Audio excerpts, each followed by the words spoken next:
Network is here.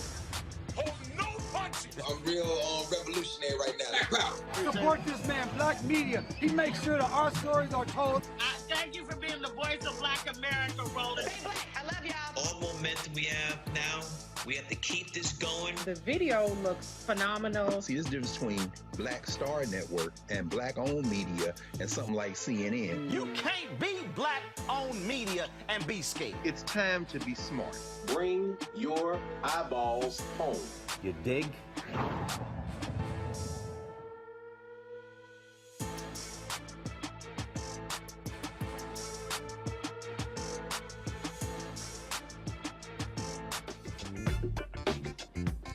What's up, folks? Today's Thursday, March 24th, 2022. Coming up on Roland Martin Unfiltered on the Black Star Network, the historical confirmation of the 116th Supreme Court Justice nominee, Ketanji Brown Jackson, has ended. Well, actually, if she confirms she'll be the 116th Supreme Court Justice. Jackson spent nearly 22 hours being grilled by members of the Senate Judiciary Committee. We're going to show you some of what took place today. We'll also talk with Jajuan Henderson, the interim leader of the Leadership Conference on Civil and Human Rights, who also testified today on her behalf. In Georgia, a sitting judge up for re-election can withdraw from a race, thus canceling the election, and then be appointed by the governor. We'll take a look at this judicial loophole that Georgia actually passed. I told y'all don't trust these damn Republicans. He was unarmed and went to his car, was surrounded by plainclothed New Jersey police officers. They thought he was reaching for a weapon. He was reaching for tea. Now he's paralyzed from the neck down. Jajuan Henderson's attorney will update us on his case and let us know why he's still facing charges. Shopping while black? Oh yeah, a man was wrongfully convicted. A man in Ohio was wrongfully detained and questioned by police officers who were actually searching for a white suspect described by dispatch. Eric Lindsay and his attorney will tell us about his lawsuit. Also, remember the brother in Florida where the cops bust into his crib and he fired a warning shot and fired at the cops and they charged him with attempted murder? Yeah, they've dropped the charges. Plus, an art exhibit uplifting the black man is opening at the Reginald F. Lewis Museum of Maryland, African American History and Culture in Baltimore. The executive director of the museum will tell us about the Men of Change exhibit. A lot of stuff we want to cover, folks. And also, y'all know I got these ADOS FBA B1 people all mad and upset because I challenged them a week ago to stand up for Gary Chambers running for U.S. Senate in Louisiana. Ooh, they upset with me. Ooh, I don't give a damn. It's time to bring the funk on Roland Martin Unfiltered on the Black Star Network. Let's go. He's got it. Whatever the miss, he's on it. Whatever it is, he's got the scoop, the fact, the find. And when it breaks, he's right on time and it's rolling. Best believe he's knowing. Putting it down from sports to news to politics. With entertainment just for kicks, he's rolling.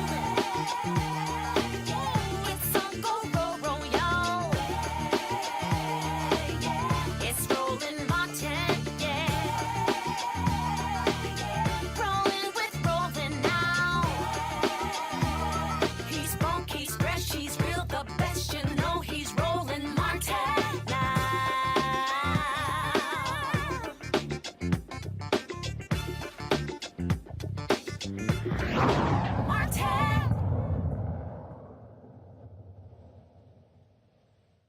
the last 3 days, we've heard over and over again, as we should, about the incredible qualifications that Judge Ketanji Brown Jackson has to serve on the Supreme Court.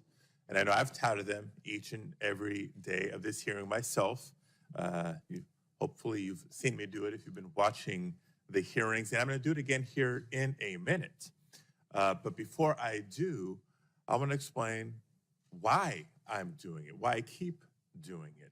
It's because I do believe every American should know Ketanji Brown Jackson, the judge, Ketanji Brown Jackson, the person, and the fact that she represents the very best of our country. All right, folks, the confirmation hearings for Judge Ketanji Brown Jackson ended today after 22 hours. But the one moment, I dare say, now granted, we had, in the words of Senator Ben Sass, a lot of jackasses showing themselves on the committee. We're going to show you what he had to say about that. But I dare say the moment that people are still talking about, especially black women.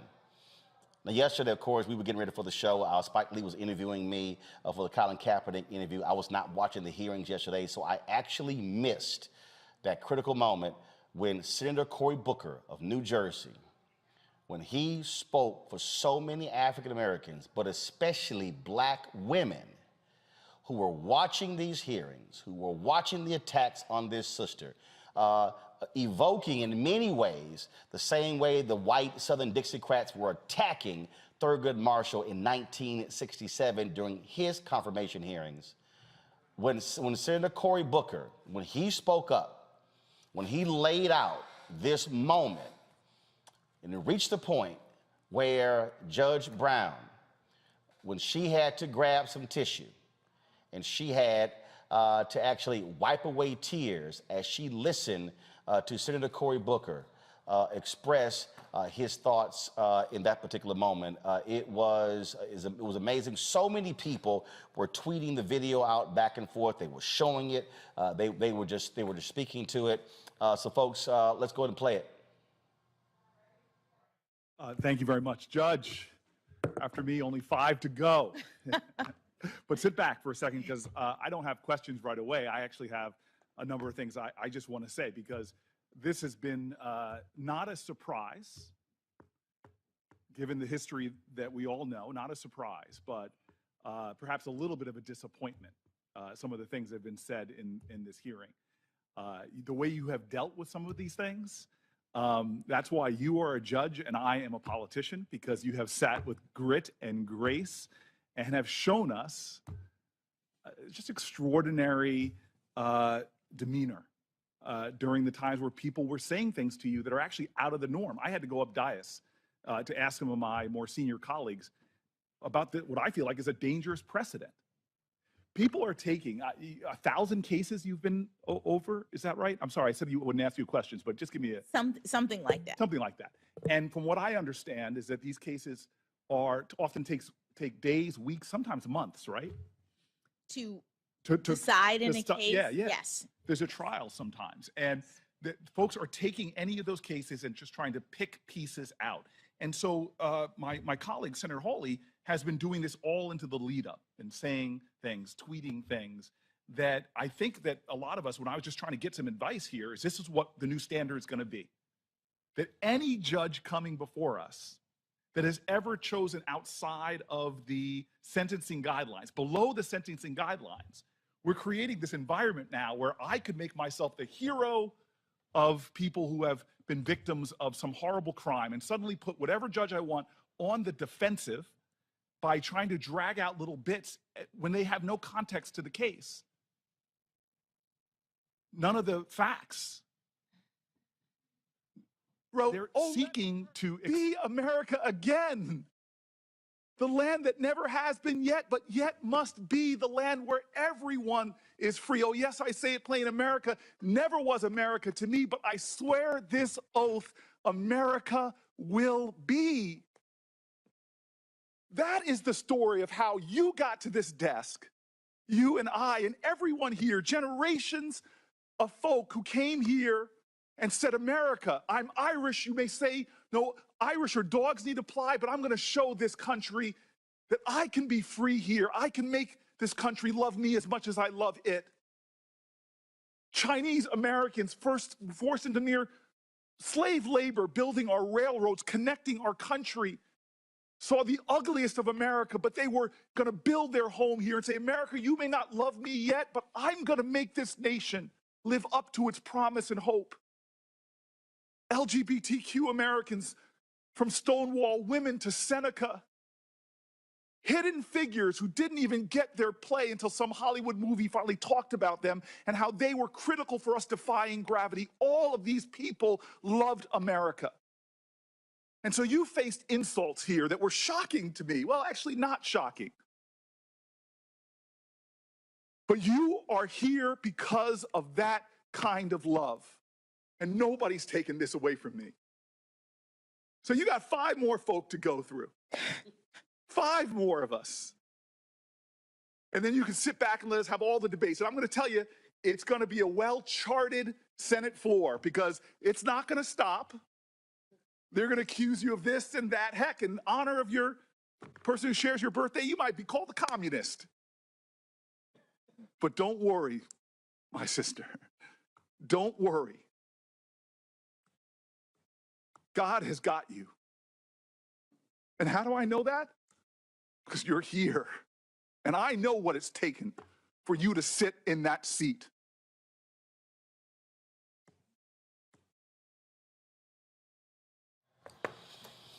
There's a lot more that he said. We're going to play a little bit more of that later. That was an unbelievable moment. Joining me right now is Reverend Leah Daughtry. She's the former DNC CEO, campaign manager for Fighting for Our Vote. Brown Lewis, Dean, North Carolina Central University. Wade Henderson is the interim president and CEO of Leadership Conference on Civil and Human Rights. Also, Reese Colbert, Black Women Views, regular panelist on Thursday. And of course, Dr. Greg Carr, Department of Afro-American Studies at Howard University. Leah, I will start with, actually, I'm gonna start with you, Brown. As that was playing, it appeared as if you were wiping away tears from your eyes. Yes, I was. I've watched it before, but it continues to be emotional because I know the journey that she's taken to get here because we've all taken similar journeys. And so it's just such an emotional time. So there are tears of promise, tears of hope, but also tears of remembrance of what we've been through historically. Leah, I dare say that was the finest moment to date of Senator Cory Booker's career as a United States Senator representing New Jersey. That moment. You know, it was when he opened his mouth and began to speak and invoked Constance Baker Motley and Langston Hughes and Harriet Tubman and really just gave Judge Jackson some wind beneath her wings. I think he was not speaking just for himself, but really he was speaking for all of us. I had the opportunity to attend the hearings and to be in the room when the junior senator from Texas, Mr. Cruz, began with his diatribe, his shenanigans. And, you know, sitting there, there's nothing you can do. The feeling of helplessness as you watch this eminently qualified sister who has put herself forward to serve this nation be undercut, undermined, diminished, and demeaned, and you sit there proud of her, but with a feeling of helplessness because there's nothing you can do. And so Senator Booker finally steps forth in his last pass at this and speaks what we all wanted to hear, what we all needed to hear, what we all wanted to say, particularly as a Black woman. You brother standing up and say, I support you, sis. I see you, I support you, and I'm with you was just so deeply gratifying and moving. I think I myself cried through his 20 minutes of speaking because it was just such a needed moment. And you could see from her face that she needed that moment. She appreciated it as well. Reese, there were, the number of sisters who I saw on social media commenting and moved to tears was just amazing, and folks who were saying they saw it over and over and over again. Because, frankly, for many folks of this generation, we weren't even alive when Thurgood Marshall went through his hearings. I'm not wasting my time on Clarence Thomas. But this was absolutely different because for Thurgood Marshall, he was the first African American. For Judge Brown Jackson, the first African American female. And that really, I think, also why that moment was critically important. Absolutely. I mean, we have to claw and scrape our way into any position that we get, and it's painful. And what Senator Booker did in that moment was he elevated not just Judge Brown Jackson, but all Black women. I mean, the women that he invoked, Constance Baker Motley, Harriet Tubman, his own mother, Black women throughout our history. We have a rich legacy of Black women being trailblazers. And as he pointed out, they certainly didn't get there by having a hand out, but what he did is he gave her a hand up in that situation. And, Republicans live in the gutter, they live in the mud. And I'm, for one, all for getting down and dirty with them and throwing some punches around. But what we really needed in that moment was to elevate her in a way that gave her the honor of this really magnificent position. The Supreme Court is one of the most prestigious appointments that one can have. It's one that has eluded Black women throughout the entire history of this country. And so she deserved that gravitas. She deserved that support. And she deserved that unequivocal backing in a way that really just showed that she earned the right to be there with dignity. She didn't have to sit there through all of those indignities and being debased and berated for hours so that people can get their sound bites for Fox News or OAN or for their primary campaigns or for the midterms. She's better than that. And I think that moment presented her with that opportunity to really relish in the accomplishment that she had just by being there.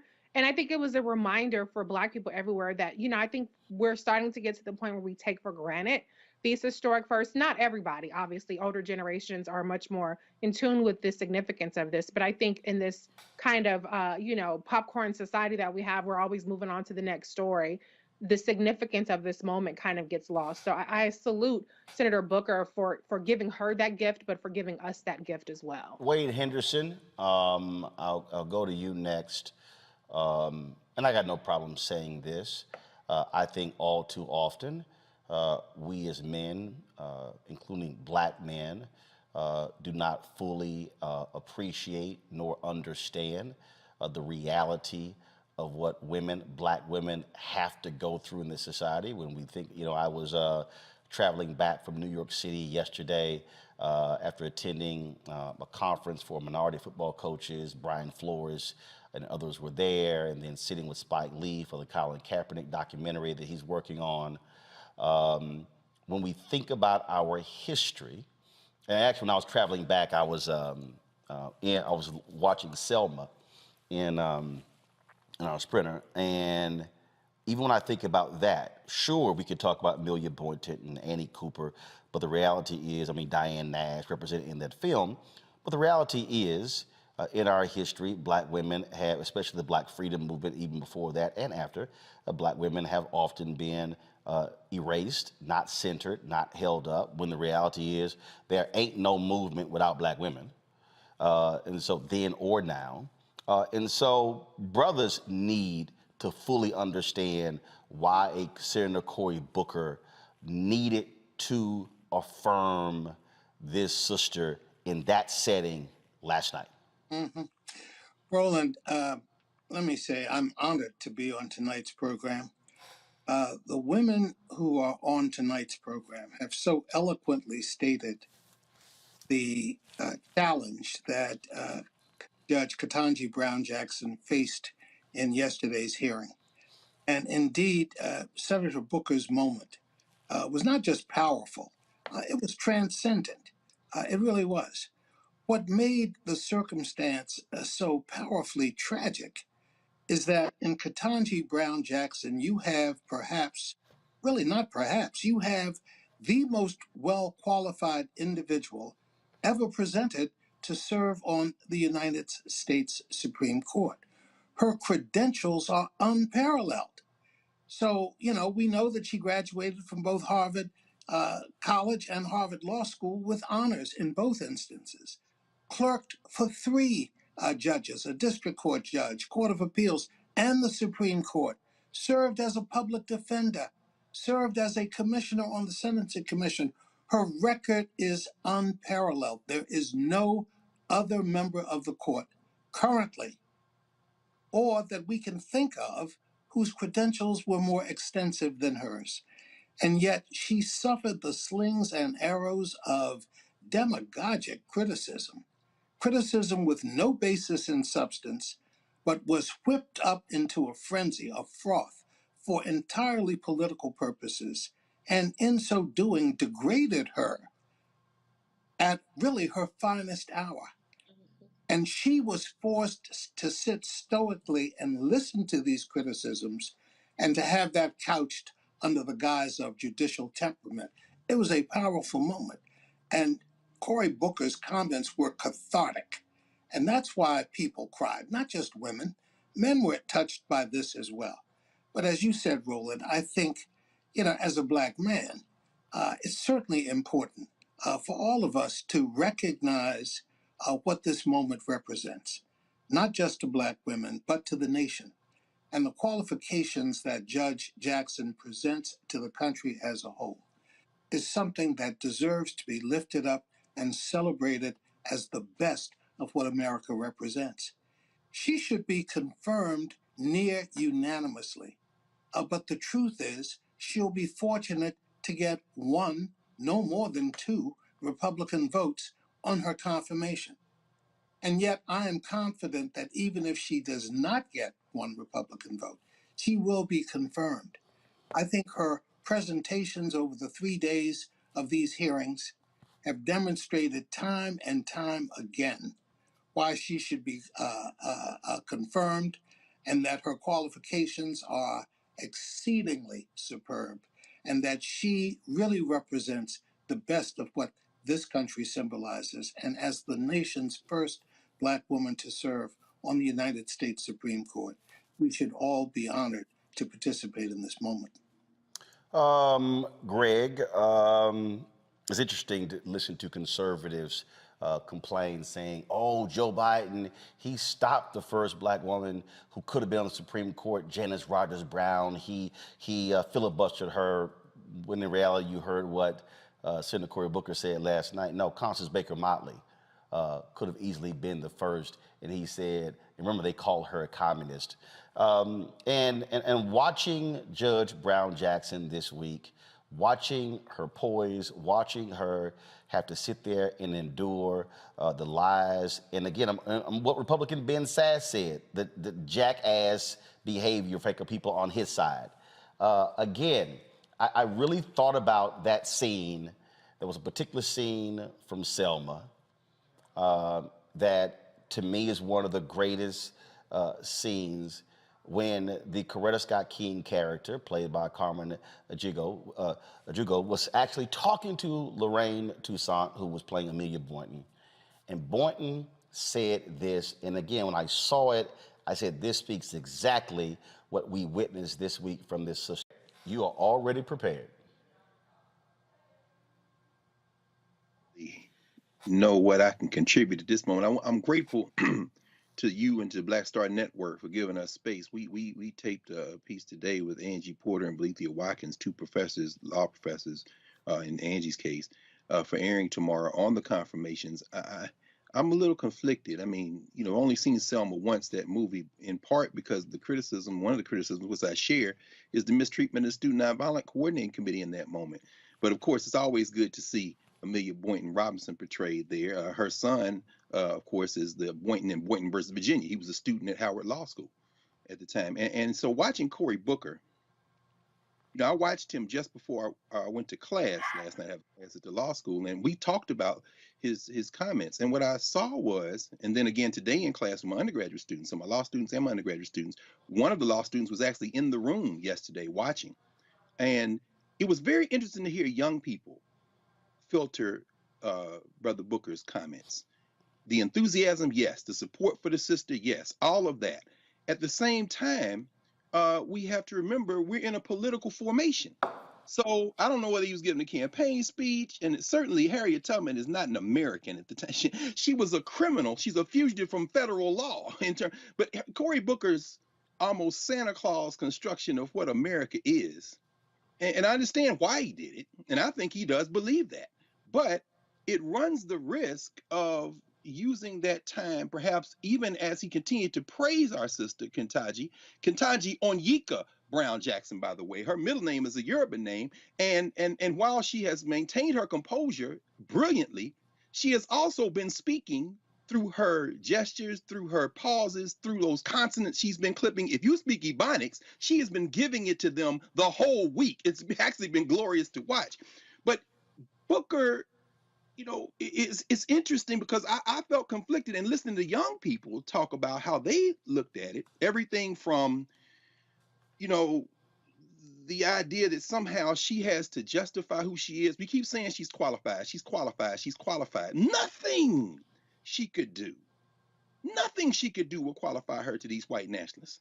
Brett Kavanaugh got up there and snotted and snorted. He went to Georgetown Day. And remember, Ted Cruz tried to take her out talking about CRT, the same Georgetown Day that white man went to. They were never going to vote for her. There's no amount of saying you're qualified. No, this is going to prepare you. This is going to help you. Remember, James Eastland, as you've talked about many times, he drug Constance Baker Motley's nomination out for months in 1966 when she was nominated to the federal bench for the Southern District of New York. And I'm bringing all this up as a background to the point I'm about to make.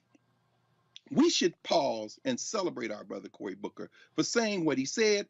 And we also have to balance that with being very clear-eyed in this intellectual warfare we're on, because while he was doing that, the Supreme Court that Ketanji Brown Jackson is about to be on handed down a per curiam decision yesterday that cut a black district in the Milwaukee area because the criminal enterprise known as the Wisconsin State Legislature has gone completely out of its mind. The Wisconsin Supreme Court stepped in, and the damn Supreme Court of the United States intervened in a state issue.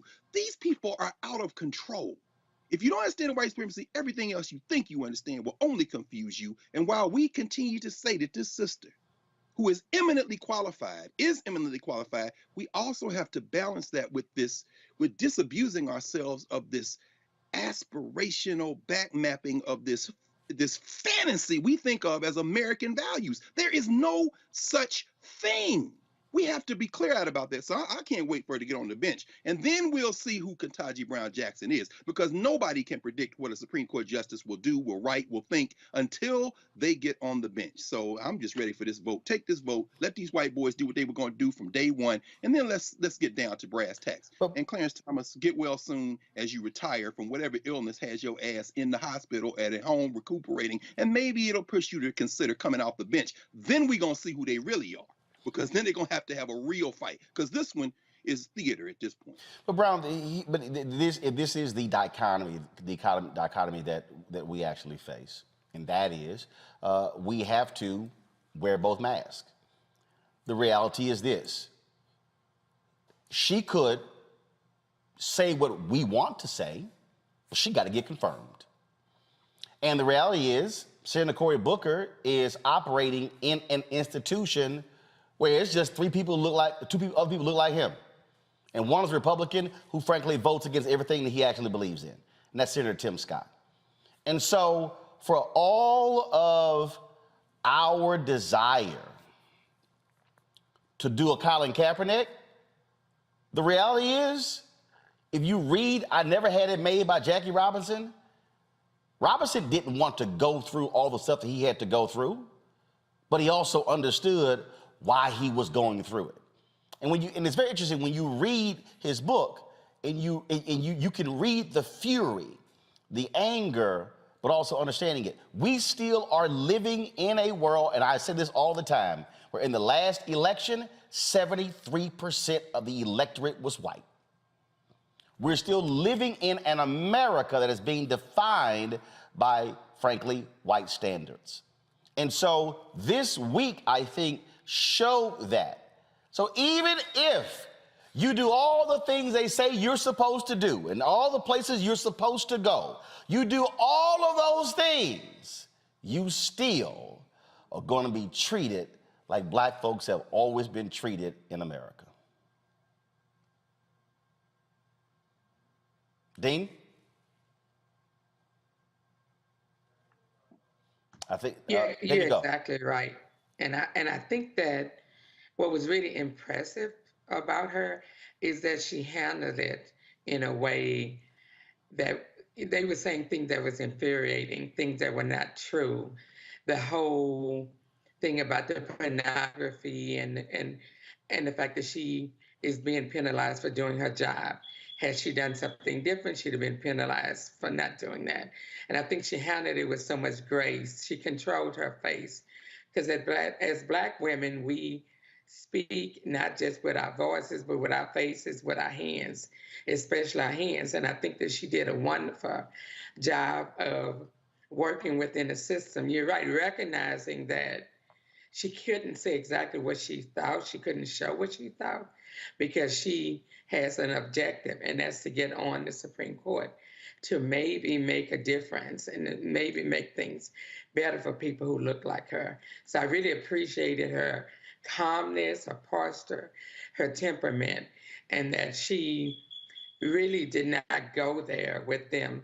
And she was polite, even when they were impolite. So I really, really appreciate that. But it goes to your point, what we're saying is that she's reacting to the world in which we still live, where we always always have to prove ourselves. I always have to be careful not to become that angry black woman, to sustain and control our emotions in such a way. And not necessarily fair, but it was just what it is and what we are now. Leah, that, as Greg talked about how his students, how they saw it, again, it is the reality of how we have to go through this world.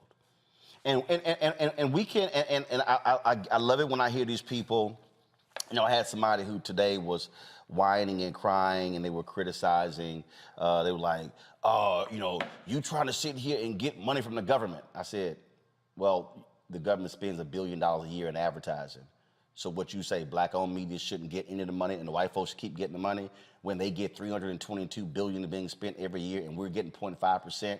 And so you have some people who somehow believe that you could just totally separate yourself from this world. Ain't no reality in that whatsoever. In fact, you can be at a Howard University. They call it the Mecca, but you know what? You still gonna have to go to Capitol Hill and talk to folks when it comes to funding. And so it's getting people to understand that this is still the black reality in the United States. What we have to endure silently, we know is bullshit. We know folks lying. But you got to sit there and keep a certain look on your face. And inside, you cussing them out. But outside, you can't say a word.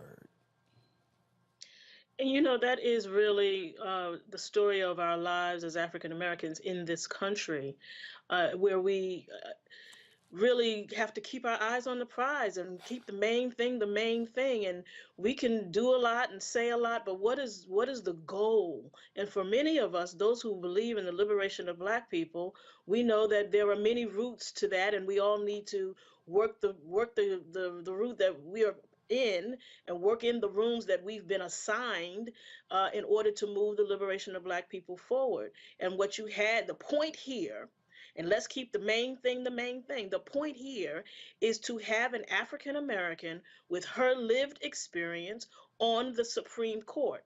So sometimes that means you got to hold your tongue, bite your tongue. Somebody else has to say the things that you can't say. But again, the main thing needs to be the main thing. And I think she was smart enough to understand what the goal is and would not let herself be dissuaded or distracted from the goal in order to give a sharp answer or a quick retort to a bunch of people who are, quite frankly, running for president and trying to get their brownie points with their base.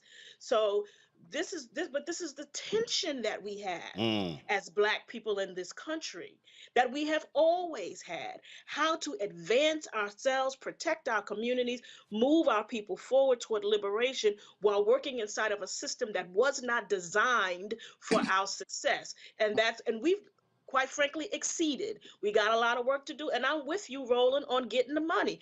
The money that the government spends is our money. We are taxpayers, Right. and we have every right to get the contracts, get the grants, get whatever the government is, because essentially they are giving me back what I have paid in for all these many years. Why should I leave and let the white people spend my money? This is my money too, and I want some of it, and I deserve some of it, and we ought to be able to have the funds apportioned to us in the way that we deserve. And so I don't see what the problem is. It's not either or. We make it an either or. But the fact of the matter is, the only way we're going to be liberated in this country and get what we deserve as God's creation is to have an inside and an outside strategy. And as long as the inside and the outside are communicating, talking, and collaborating, then that's what we need in order to move our people forward. Wade, I try my best to do what Maya Angelou told me years ago. I didn't see it that way. She did.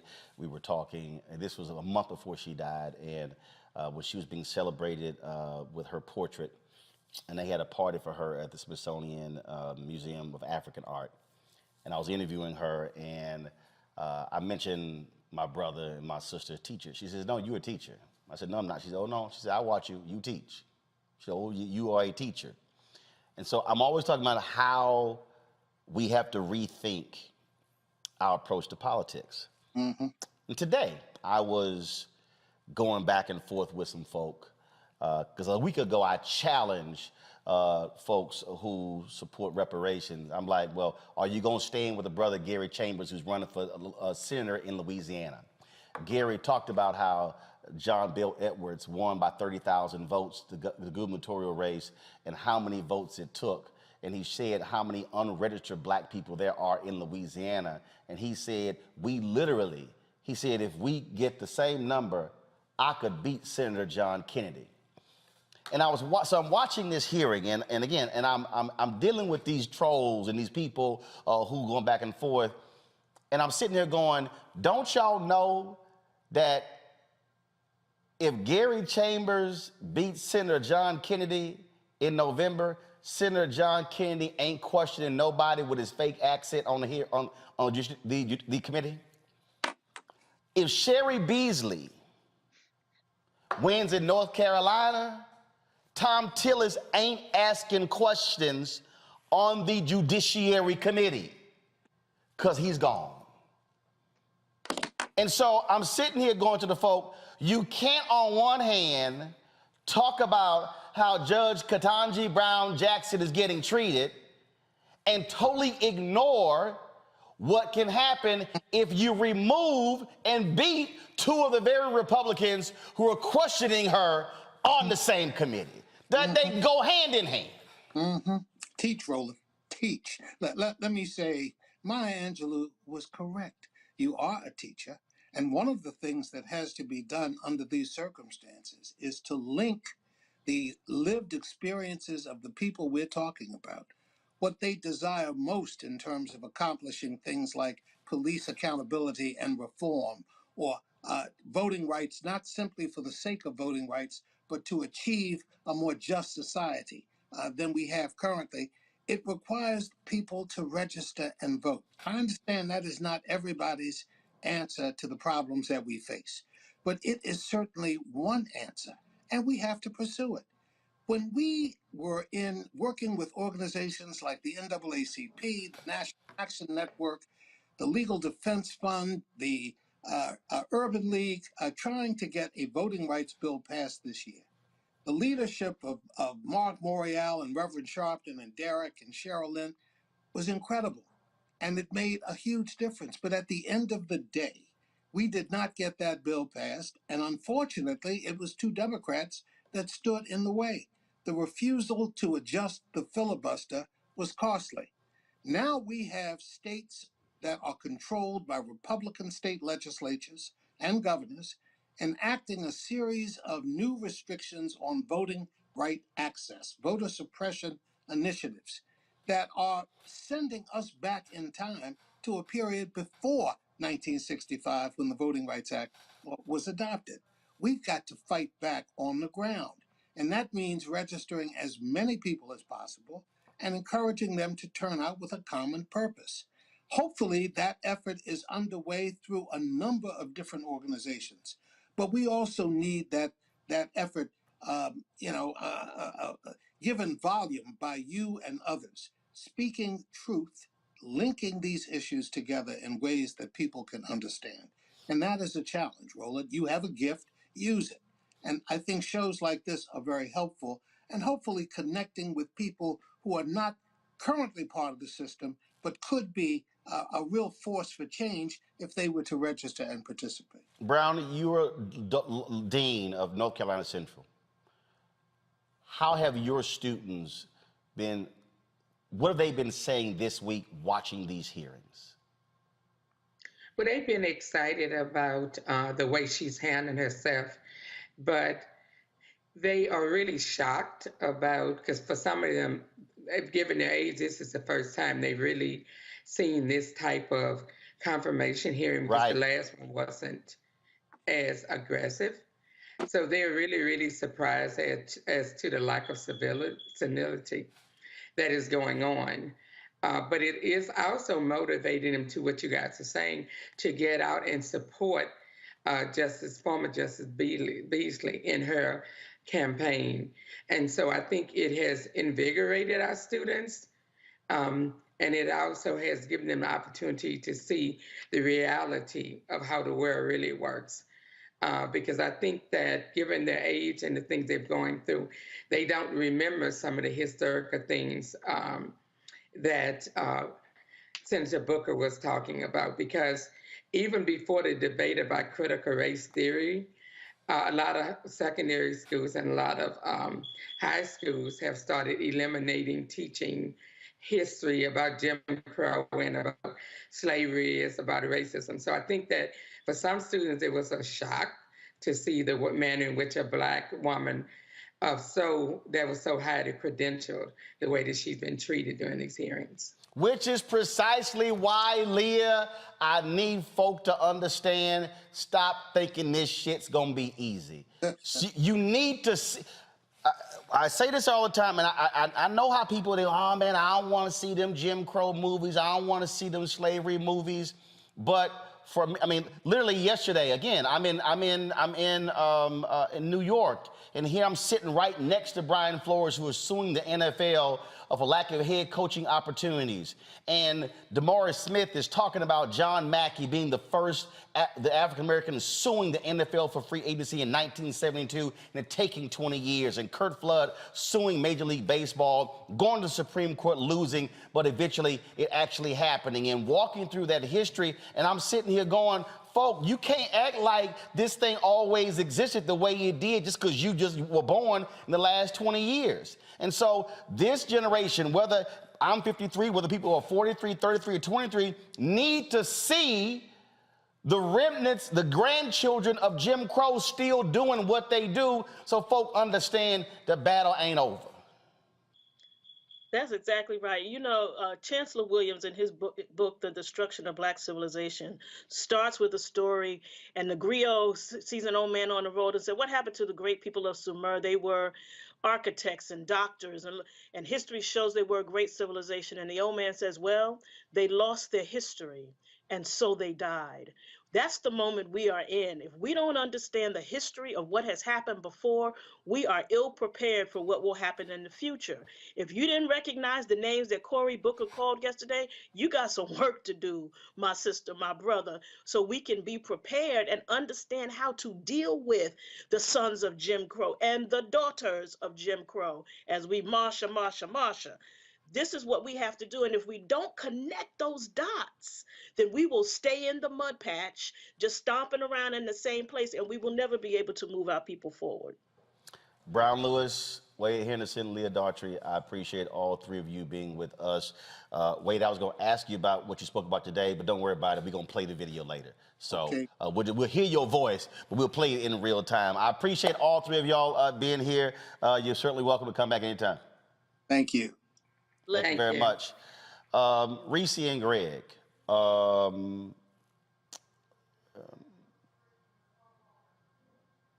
It was, it's still, to me, it's just extremely interesting. And Greg, I'm gonna start with you on this one.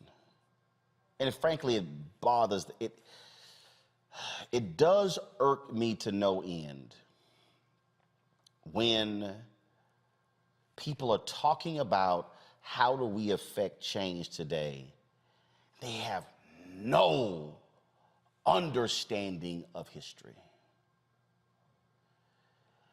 And we sit in these rooms and folk talk about how we gonna fix this problem and how we gonna do this, and I'm sitting there going, the same way they did then. When I was having the conversation yesterday, and we were talking about these NFL owners who don't want to hire black head coaches, but they get billions from city, county, and state governments. I said, you ever heard of the Powell Amendment? Attach some EEOC standards to receiving publicly financed money. Adam Clayton Powell did it in the 1950s with the Education Bill of President Dwight Eisenhower. And it continued in the 60s. And I said, tell the New York Black and Puerto Rican caucus to hold up that $1.4 billion they want to give to the billionaire owner of the Buffalo Bills to build a new stadium. And so same thing here. If you watch these hearings and you are mad in Arkansas about Tom Cotton, and if you pissed off in Louisiana about John Kennedy, and if you pissed off about Ted Cruz in Texas, if you mad in Missouri about Josh Hawley, then did you call their office? Did you email? Did you tweet them? Are you going to show up at their town hall? Or are you going to simply express outrage on social media and not do a damn thing? At some point, you got to either get in this game or sit your ass down and be quiet. Of course, Roland, you're absolutely right. And that is, again, why this platform, this network is so important. We're not engaged in just cheerleading. And let me be very clear from earlier. I think Ketanji Brown Jackson came as close to pitch perfect as you're going to see. So my remarks on Cory Booker were about him, not her. And I wish Cory Booker had been even more eloquent and precise. I think some of his metaphors were quite frankly absurd in terms of these combinations, and it speaks to this point that you're raising here for this reason. These people don't care about facts. You can't appeal to them and call them colleagues like Cory, oh, my friend, my friend. All that rhetoric goes out the window. Do you understand? Ben Sass, for all his kind of corn pone, all shucks, is a soft white nationalist. And Josh Hawley was talking to QAnon when he brought up that child porn stuff. That is the Ketanji Brown Jackson that gave 4 years to that white boy that drove up from North Carolina in Pizzagate and threatened to shoot up everybody on Connecticut Avenue. So, of course, her record is unassailable. But what these white men were doing, and I agree with Reverend Daughtry, they are campaigning for 2024. They're auditioning. They were always going to vote against her. Now, what you've put on the table, Roland, is the only thing we need to be discussing when it comes to electoral politics. Register, vote, and get rid of them. Did you see Mike Brown, the Indiana senator that said that perhaps the Supreme Court should have never legalized interracial marriage? Yeah, Senator Mike Braun. Mike Braun, yeah, Mike Braun. I'm sorry, I mispronounced. Right. Brown. He said that leave it up to the states, and he was asked about loving. Well, if you want it for this one, you got to do it for all of them. Absolutely. Exactly. But I'm saying Cory Booker is saying, you know, Judge, when your parents came along, it was illegal for your marriage to. Yes, that's true. But don't then couch that in, but we're better than this. There is no we, brother. You got to energize our people like Gary Chambers is energizing him, in my opinion. And so when you see that, what you're saying, Roland, comes down to we have to be smart. Again, I was going to say this one thing. That's why this forum is important. There are people who have criticized Ketanji Brown Jackson because of this Lockheed Martin case that they're saying, oh, she sold out black women working for Lockheed. No, you need to do some research. When you read that case, and I've read that case and I discussed it with my students, what soon to be Justice Brown Jackson did at the district court level, most of her opinions are at the district court, which is why she gave young Josh Hawley his entire ass lunch. If you watch and understand sentencing guidelines and all the things that were being discussed, she embarrassed Cruz, she embarrassed Hawley and all them. But when you look at that case, what you realize is if she had accepted that settlement, it would have precluded any other black employee at Lockheed for bringing a subsequent suit. So you could argue whether or not she should have allowed the agreement to go forward or not, but she, in effect, preserved the rights of other black people to sue in the future by sacrificing the settlement that this subgroup of black employees that happen to be black women brought in that moment. Now, that's something that legal scholars would argue about. But when people say, well, see, that's evidence she's against black people. No, we gotta be smarter than that. Because they ain't read shit. Ain't read. They ain't read a damn thing, just running their mouth. Running their mouth. And then they say, well, the FOP endorsed her. Noble endorsed her. And then people say, what's Noble? Exactly. Please understand that this woman is going to be on the Supreme Court. This sister is going to be on the Supreme Court, and she's going to be in the minority for the foreseeable future. However, her dissents, her opinions, joining Sonia Sotomayor, now I'm not going to talk about Kagan, but joining Sotomayor, they may well turn into precedents in the future when we get a majority. But you'll never get a majority if your ass doesn't vote, because they are running a Boston on the United States of America right now, and you're not going to fix it by complaining. This is a complex thing. You've got to vote. See, one of the reasons why I started following Reese, because one, let's just be clear, Reese couldn't have sat in front of that hearing with that face of Judge Brown. I'm just letting y'all know. I mean, they would have had to do some bleeping if Reese was sitting up there. But yeah. The thing is, it's breaking these things down for these people who don't read Jack, they don't watch Jack, they don't study Jack. All they do is see a tweet that somebody else posted and they run with it.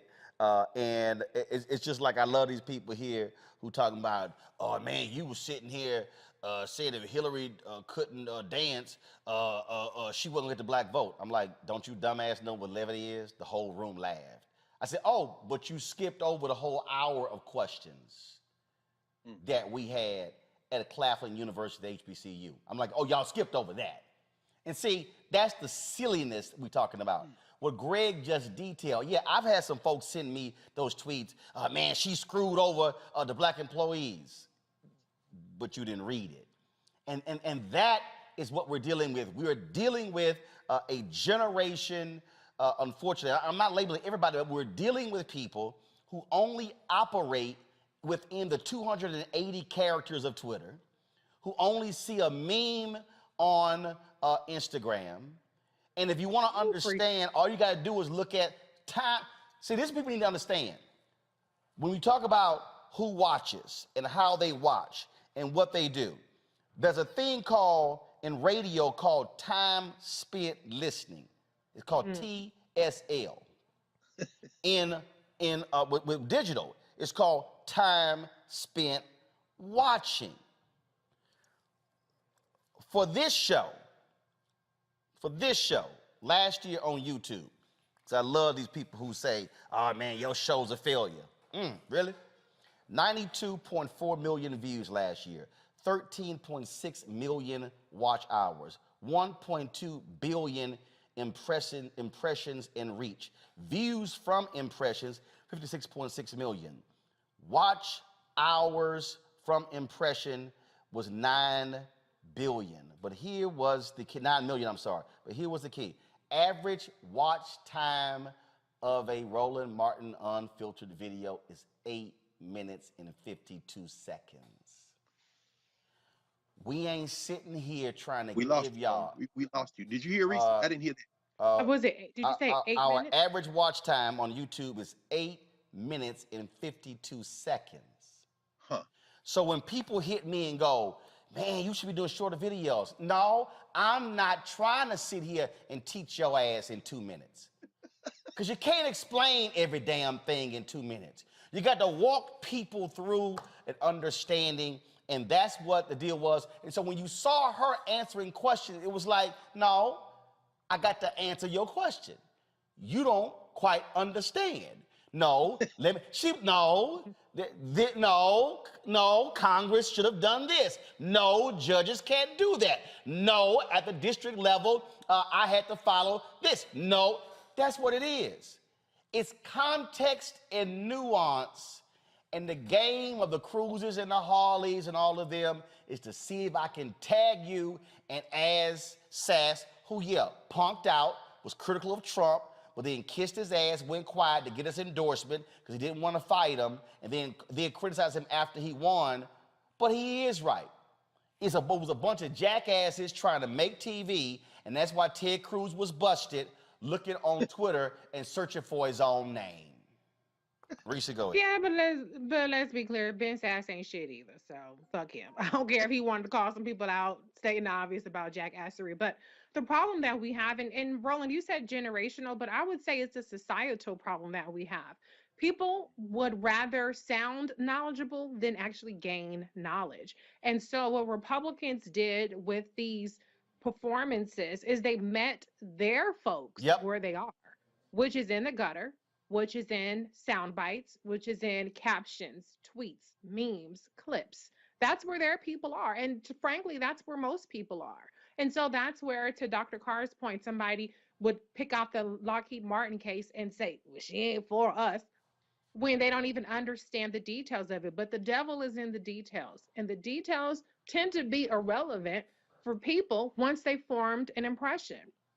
And so Republicans are really genius at playing this disinformation, misinformation messaging game. And Democrats have a thirst to try to educate people that don't want to learn. They just want to sound smart. They just want to sound like they know stuff. So I think that what Judge Brown Jackson did was really genius. She actually put on a clinic. I learned so much from listening to her. But whatever she said was beside the point for what Republicans were trying to do. And Republicans, to Dr. Carr's point of being clear-eyed, what I heard, it was disturbing. It was debasing how they treated Judge Brown Jackson. But what I heard is the next salvo for what they're going for in terms of the midterms, in terms of what they plan to do with power. When we're talking about sentencing and we're talking about cherry picking cases, what kind of chilling effect is that going to have on judges who are looking towards their career? Hold up. I don't want anybody to skip what you just said.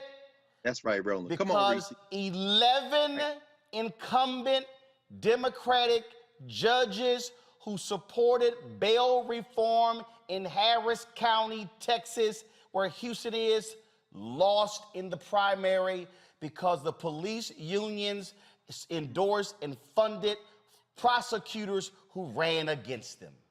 Right. You have Governor Kathy Hochul, who is in New York, who is trying to scale back on some of the bail reforms that have been made there.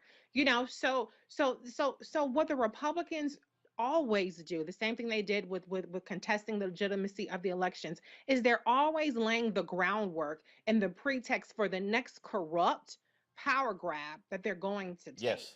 And so when they want to talk about soft on crime, hard on crime, when they want to talk about lawlessness and all these other things, what they're doing is they're laying the groundwork to further criminalize, to further incarcerate Black people, because that's who the target always is. Okay, Black people specifically.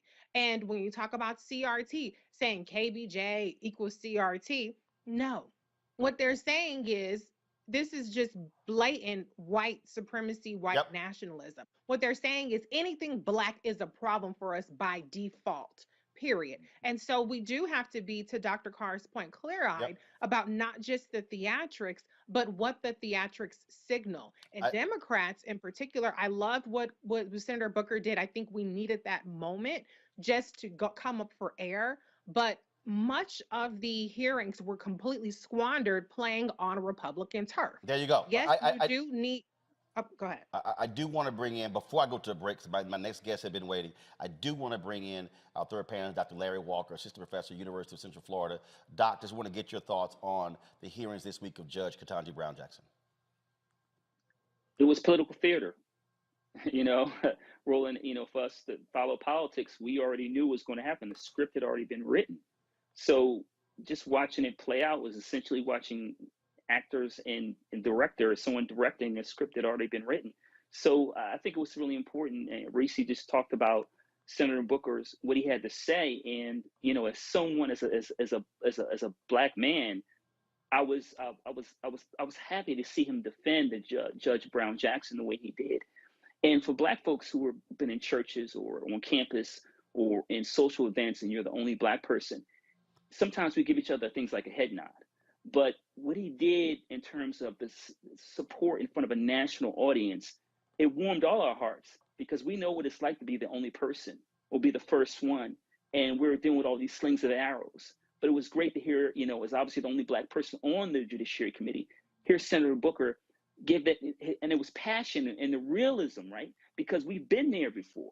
And then to hear him talk to her about how happy he was and proud of her, warmed my heart, and is also the reason why we need more Black folks on the Judiciary Committee.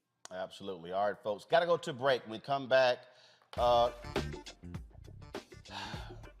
if you want to understand why Black people have stress and hypertension and diabetes, heart disease, when I show y'all the video of my next guest, and you see the bullshit that we have to deal with as Black people, what happened to him is a perfect example of what it means to be Black in this damn country. You're watching Roland Martin Unfiltered on the Black Star Network.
Don't you think it's time to get wealthy?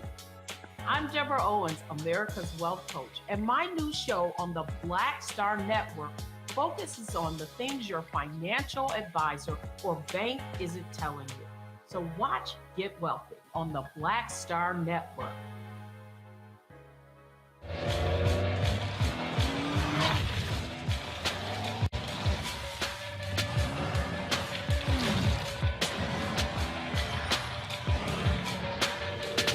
Pull up a chair, take your seat.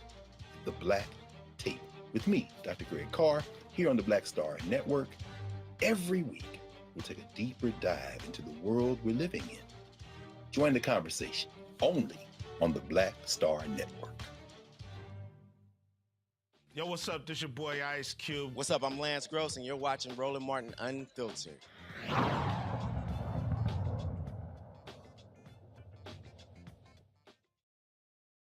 Roland Martin Unfiltered right here on the Black Star Network. Look, we talk a lot about what it means to be Black, the BS you got to deal with, the stuff you got to go through. Imagine you in the store and you minding your own business and you shopping, and a white cop rolls up on you and accuses you of putting stuff in your jacket,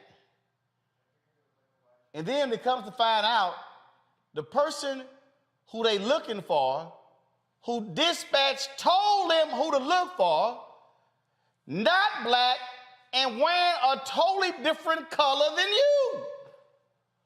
Roll a video. Caucasian male, maybe late 30s. He's wearing a dark green / gray type colored Carhartt coat, got a red hoodie underneath. Caucasian male. Maybe Freeze it right. No. Pause the video. Put it back up.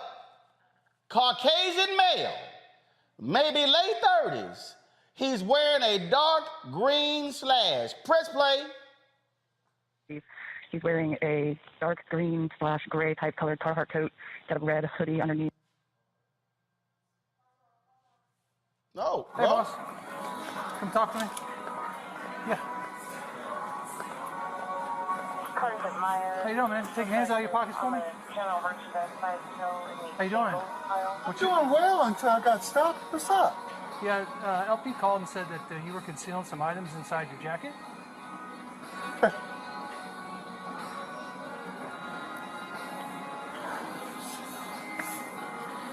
So who do I sue? Huh? Who do I sue when you don't find shit? Hey, come get this on film. Well, that's what Who we're do I trying- sue? No, we're just trying to figure it out. Like I said, we got a call that LP is following somebody. Okay, let's say he's got a brown jacket on. Okay, jacket That's all. underneath. I walked in here 5 minutes after you guys walked in. I saw you walk in. So how could they see me Sir, steal I some don't- shit? I have no idea. Get this on film, please. Yeah. That's what, again, that's what we're here just trying to figure it out. So what do you want? What do you want me to do? If you have things concealed. What did in they your say? A jacket- black man did it? No, sir. Then Well, you what give a did they call. say? Tan jacket. Because I walked in here Like your after you guys. Listen. Yep. This isn't tan. Do you have any items in your jacket? Hell yeah, I got items in my jacket. The items that I walked in here with behind you guys. Okay. Clear one in custody. Y'all see this? This the damn person. Yeah, I'm taking over the office. Attention all cars, below for clear one in custody. Man, now this took place in Ohio.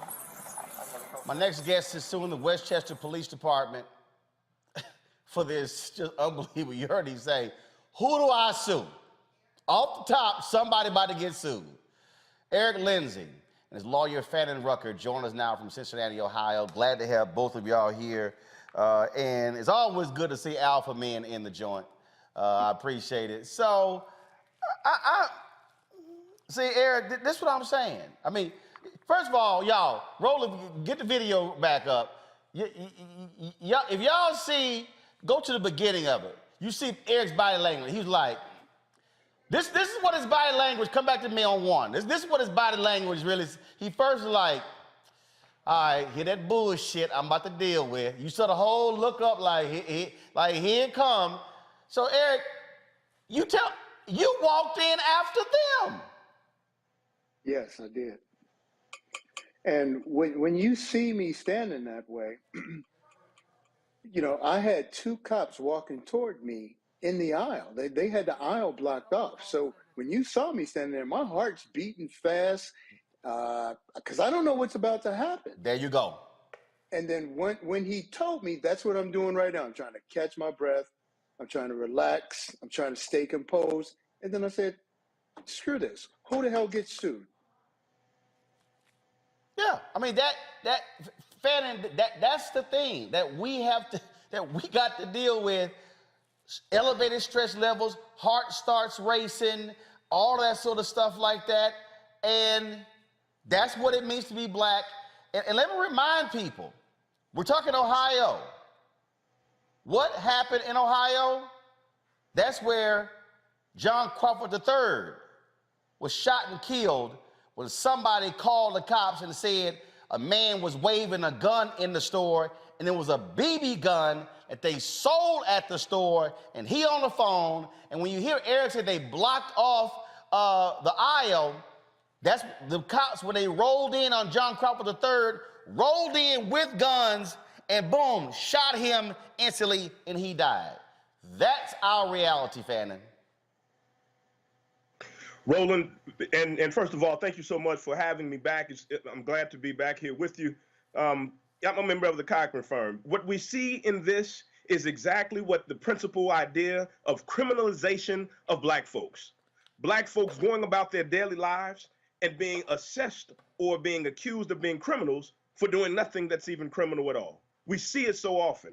And unfortunately, we saw it on this particular occasion with Mr. Lindsay, and something has to be done. Eric, help me out. Okay, so after you jammed them up, what happened? Because we say it was two different body camera videos. One was with the two cops roll up on you, and then we saw this other guy get arrested. What happened after just this portion here when you jammed them up? Well, at a certain point, you know, there's the two cops are standing together, and then the store manager is standing with them. And I come at the cops pretty hard, because if you play back the video, he says I have a brown jacket on, so now he's trying to tailor the description to what I'm wearing. And then he says it's a tan jacket, and then he's saying, listen. And I'm saying, what the hell am I listening to? This is not tan. This is orange as fuck. And so soon, you know, then they get the call that the actual shoplifter's on the other side of the store.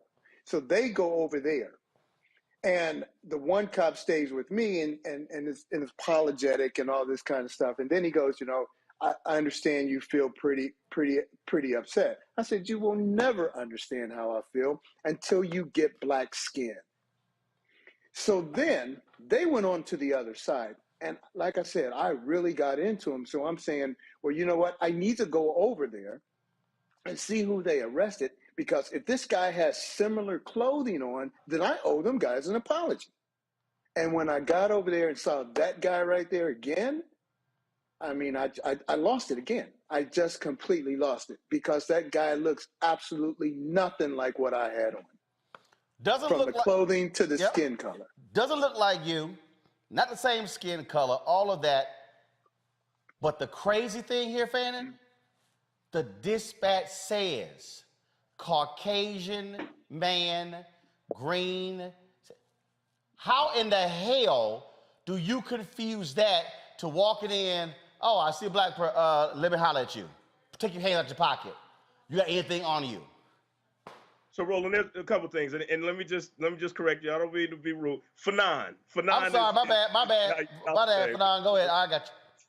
My bad. But there's some other issues of context here. First of all, you played the dispatch record first, and the dispatch record was clear that there was a shoplifting report that was going on. No doubt, criminal activity. Police are in their rights to show up. They had a very clear physical description of the person. Now, Mr. Lindsay had no idea about the dispatch report, who was doing anything. He just knew that he was confronted by police officers. If you watch the entirety of the police officers' body cam footage, you see them go past. This is the Friday night at 7 o'clock in a suburb of Cincinnati. This place is about 15 miles outside of Cincinnati, not too far from where you mentioned about John Crawford's incident. But as he's walking through the store at 7 o'clock, in this big box store, 7 o'clock on a Friday evening, the officers walk past all kind of folks wearing all kind of things, and they don't stop, confront, interrogate any of these other individuals. The first and only person these officers confronted and interrogated was what appears to be the only black shopper in the store during that time. So that's part of the context of this thing. Mr. Lindsay had no clue what their report was, when the report came in. Yeah, because he just shopping. He's shopping. Yeah. Now, Eric, okay, now I need to understand. So the manager standing right there. Did at any point the manager say, we told y'all it was a white dude in a green jacket? What were we talking to the brother for? Did the manager say no? Absolutely not. Absolutely not. And see, That's the part that really burns me up. Well, the whole thing burns me up. But that dude is a black man. Whoa, He wait. looks like The man's a black? yes, sir. He looks like you and me and Fanon and anybody else with skin color like us. He got me related to that bank teller in Atlanta, Ryan Coogler. I did see that. Go ahead, Doc. I can't speak to that, but I see where you're going with it. But what I'm saying is, when the call came in that they had found that they got the suspect on the other side of the store, that guy told the cops he's over here, and they just turned and walked away. He never once said, "I apologize, brother. I'm so," nothing, absolutely nothing. He just acted as though he was as white as they were. Like this could never happen to him. Fanon, what's the name of the store? Meyer. Meijer. Meyer. Chain store, locally owned. Meyer is a big box national retailer. Mm-hmm. So a lot of these grocery stores, you have different names in different cities and states. So, like, who else are they tied to? What company are they tied to? No, Meyer Incorporated is the national operating store literally across the country. Got it. There are dozens. I mean, it's like, you know, some of the other ones that we know, Walmart, right. Walgreens came on. I mean, it's just the same. So and my understanding is that's what they operate in across the country with that same name. So what has been their response? Well, before we filed suit, and this happened in January of last year, before we filed suit, obviously, you know, we engaged the city of Westchester as well as Meyer.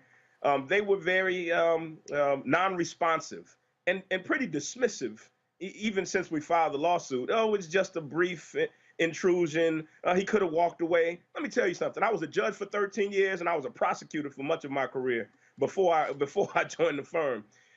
There's something called obstruction of official business. If police officers confront you in the state of Ohio and start asking you questions about an investigation that they're involved in, try to walk away. Try to walk away. They will charge you with the offense that can carry 90 days in jail, and they'll take you to jail. And can I add something also? We saw this man who they actually were looking for be arrested. We heard later that there was allegation that he had a sharp tool or device on him. This man was, all of this stuff happened. That man was cited, given a ticket, and released. He wasn't even taken down to the jail to be processed after all of what he was accused of doing. And I'll just suggest to you that my thought is, if he had been black, that would not have been the way his charge and his allegations would have been handled. That's just straight up unbelievable, but it's not, because unfortunately it is the reality for us in this country. Well, gentlemen, let us know how this moves forward, what happens. I'm sure y'all now have their attention now that this lawsuit has been filed. And Eric, have you been back to that store? Have you been back to that store since? No, no, I have no reason to go back there. There's plenty of other places to spend my money, so I'd rather go there. But no, you know, you started this whole story by saying that you wonder why black men or black people have high blood pressure. And I mean, this has taken some time to really get over. The anger, even when I watch the story now, like the local news here did a in-depth report on it. And even when I watch the video, you know, I can still feel the anger welling up in my chest over this, because, you know, I'm 61. At the time this happened, I was 60, and I've been through this so many times. Even in a United States military officer uniform, I've still experienced stuff like this. And I'm saying stuff to be kind on your show. And at a certain point, it just gets to the point where it just comes out. And what you saw in that video was me reaching that boiling point, that point where, you know, I just had enough. And so if anyone sees this, by all means, listen, I would hope that they would not react like that, because everybody knows this thing could have ended much differently, and in a much worse case for me. But at that particular time, what you saw was raw emotions. I did not step back and go, here's this bullshit coming back again, that we always face. I didn't look at that at all.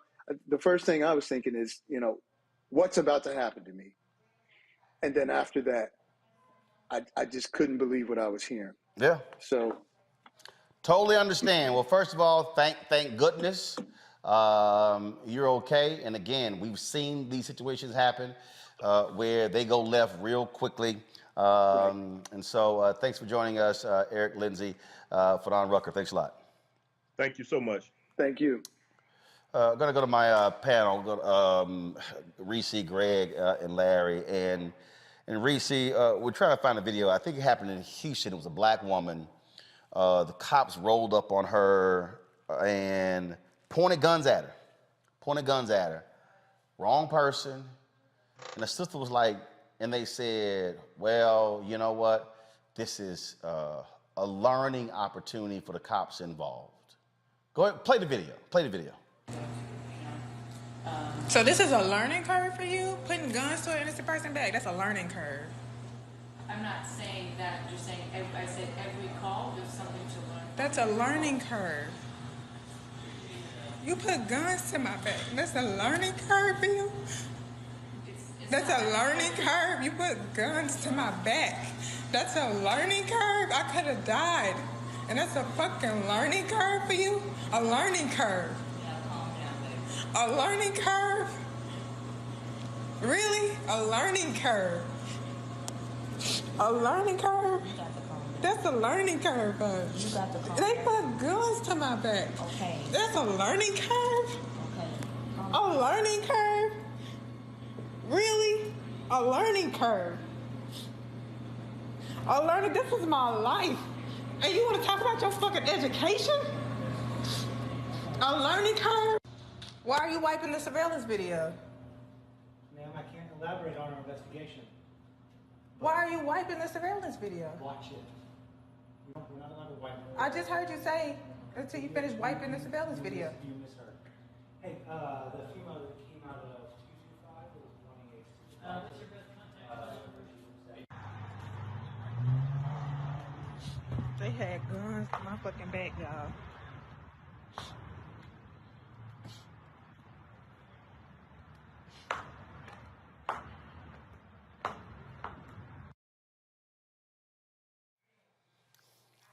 See, the thing that, Reese, you hear her friend telling her to calm down, but you ain't the one that had guns pointed at you. And so just like Eric Lindsay, his attorney said it. This happened 14 months ago, and even when he watches that video now, it still is triggering and traumatic. That is what these people don't understand when they say, oh man, you got through it, just walk away. Your ass ain't the one it happened to.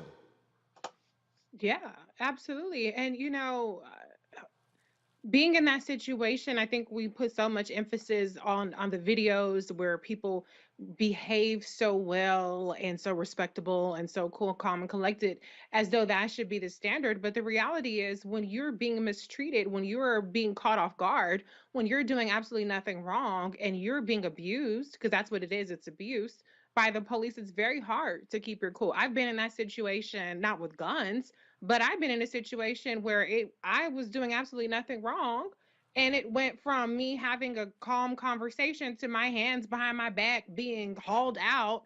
And everybody's like, what the fuck happened? And I went absolutely berserk. I went ballistic. I was irate. And, my friend was saying, calm down, Reese, calm down. You're going to end up in jail. Da, da, da, da. And, but I was just boiling with anger, and the danger didn't even sink in that moment to myself, because I was just so aggrieved and just so pissed. So I appreciate the energy that Eric Lindsay brought. Now, like you said, is that advisable? I wouldn't advise somebody to act how I acted, but we need to stop expecting, putting the burden on us to act in this perfect manner to try to just survive these encounters. So I appreciate the friend and I appreciate her for now that she felt somewhat out of danger confronting them.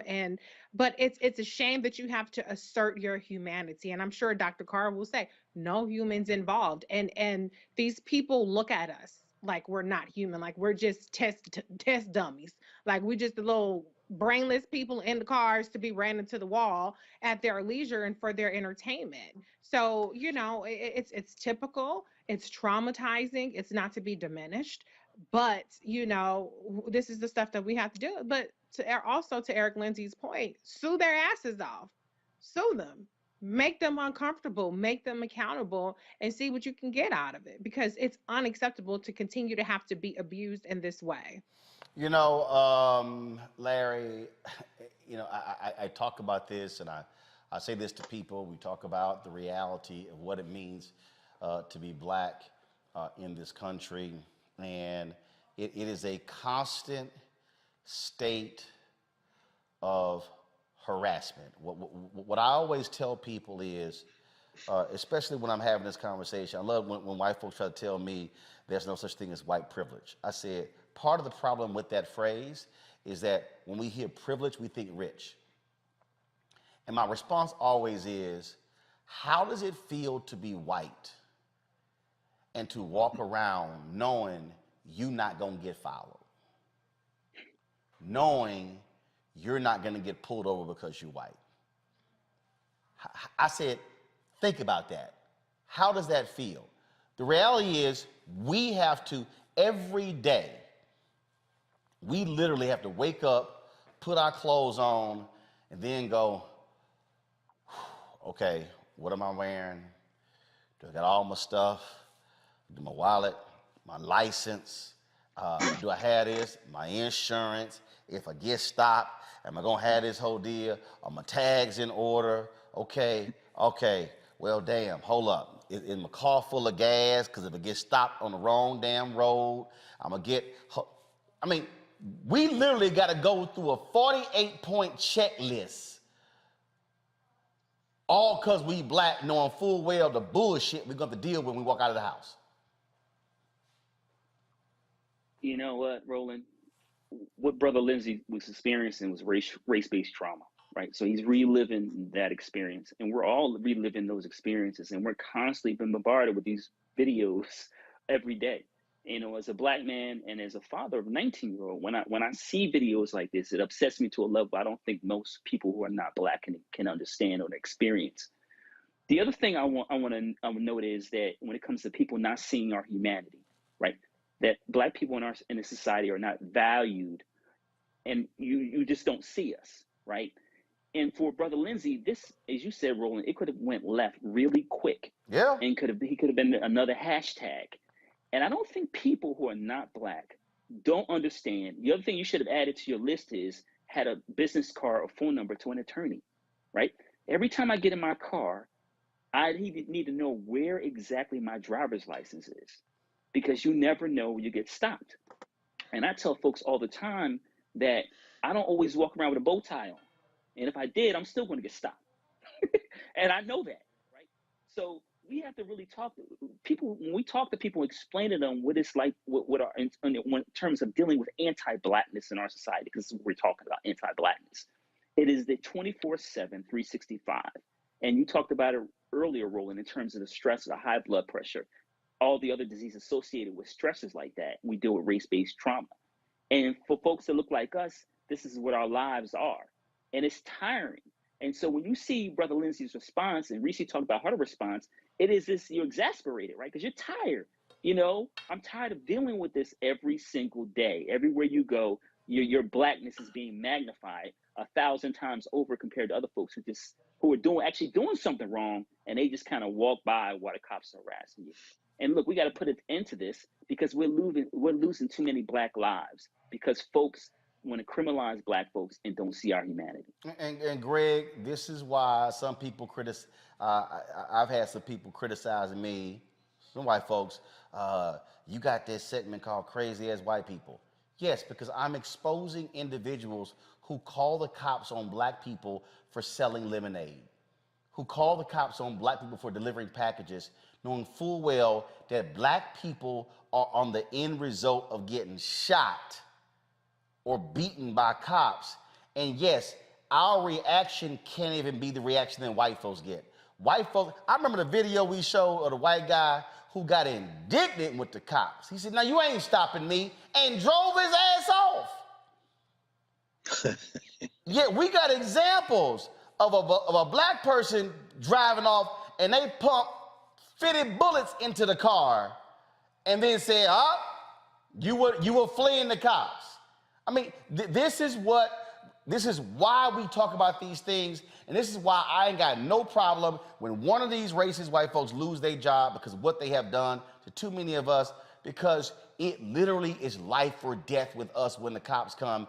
And these cops, they want, the dispatch said, Caucasian man in his 30s in a green jacket. This was a 60-year-old black man in an orange jacket.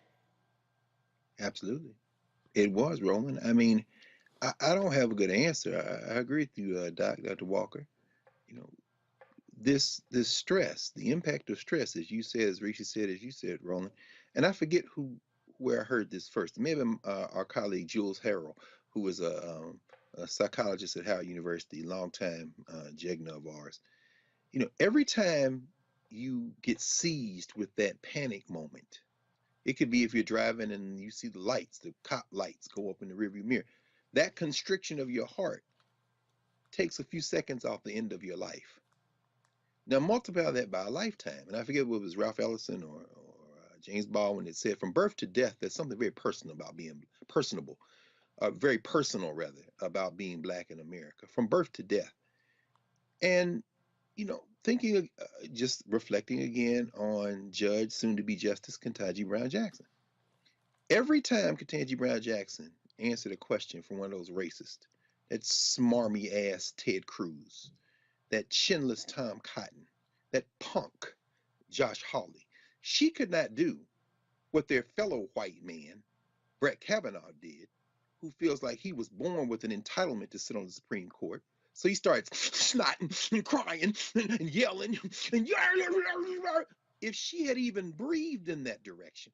But the thing that ties these two things together in my mind right now is that every time the more ridiculous they got, you watched her, and a couple of times, especially with that punk Josh Hawley, who's a pure bred punk, she went like this. Thank you, Senator. All of that feeling that we saw in that brother a second ago, that was Judge Brown Jackson as well. And finally, you know, you could see Brother Lindsey clenching as you were interviewing him. We've all felt that. Yeah. We all felt that.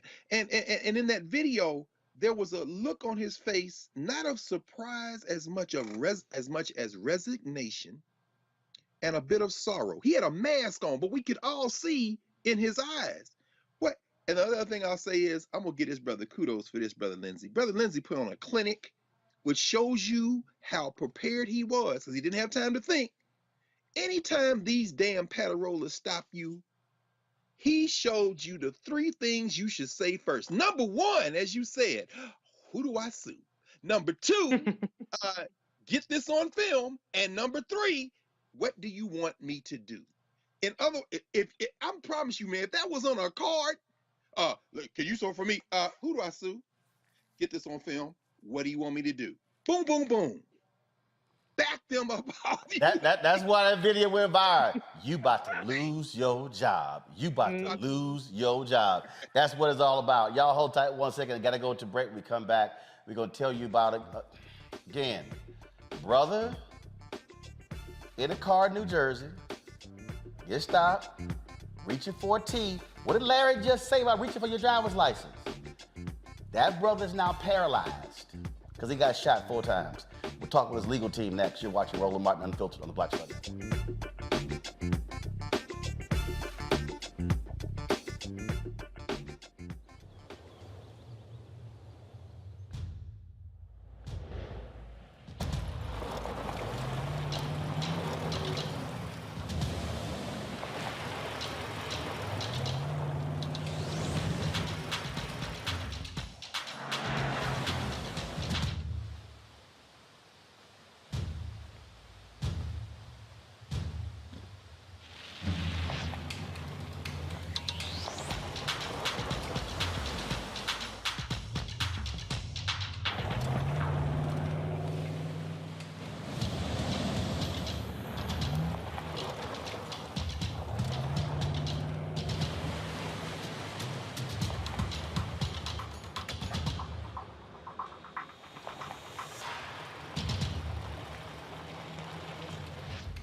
I'm Dr. Jackie Hood Martin, and I have a question for you. Ever feel as if your life is teetering and the weight and pressure of the world is consistently on your shoulders? Well, let me tell you, living a balanced life isn't easy. Join me each Tuesday on Black Star Network for A Balanced Life with Dr. Jackie. We'll laugh together, cry together, pull ourselves together, and cheer each other on. So join me for new shows each Tuesday on Black Star Network, A Balanced Life with Dr. Jackie. Hi, I'm El DeBarge. Hey, yo, Peace World. What's going on? It's the Love King of R&B, Raheem Devon, and you're watching Roland Martin, Unfiltered.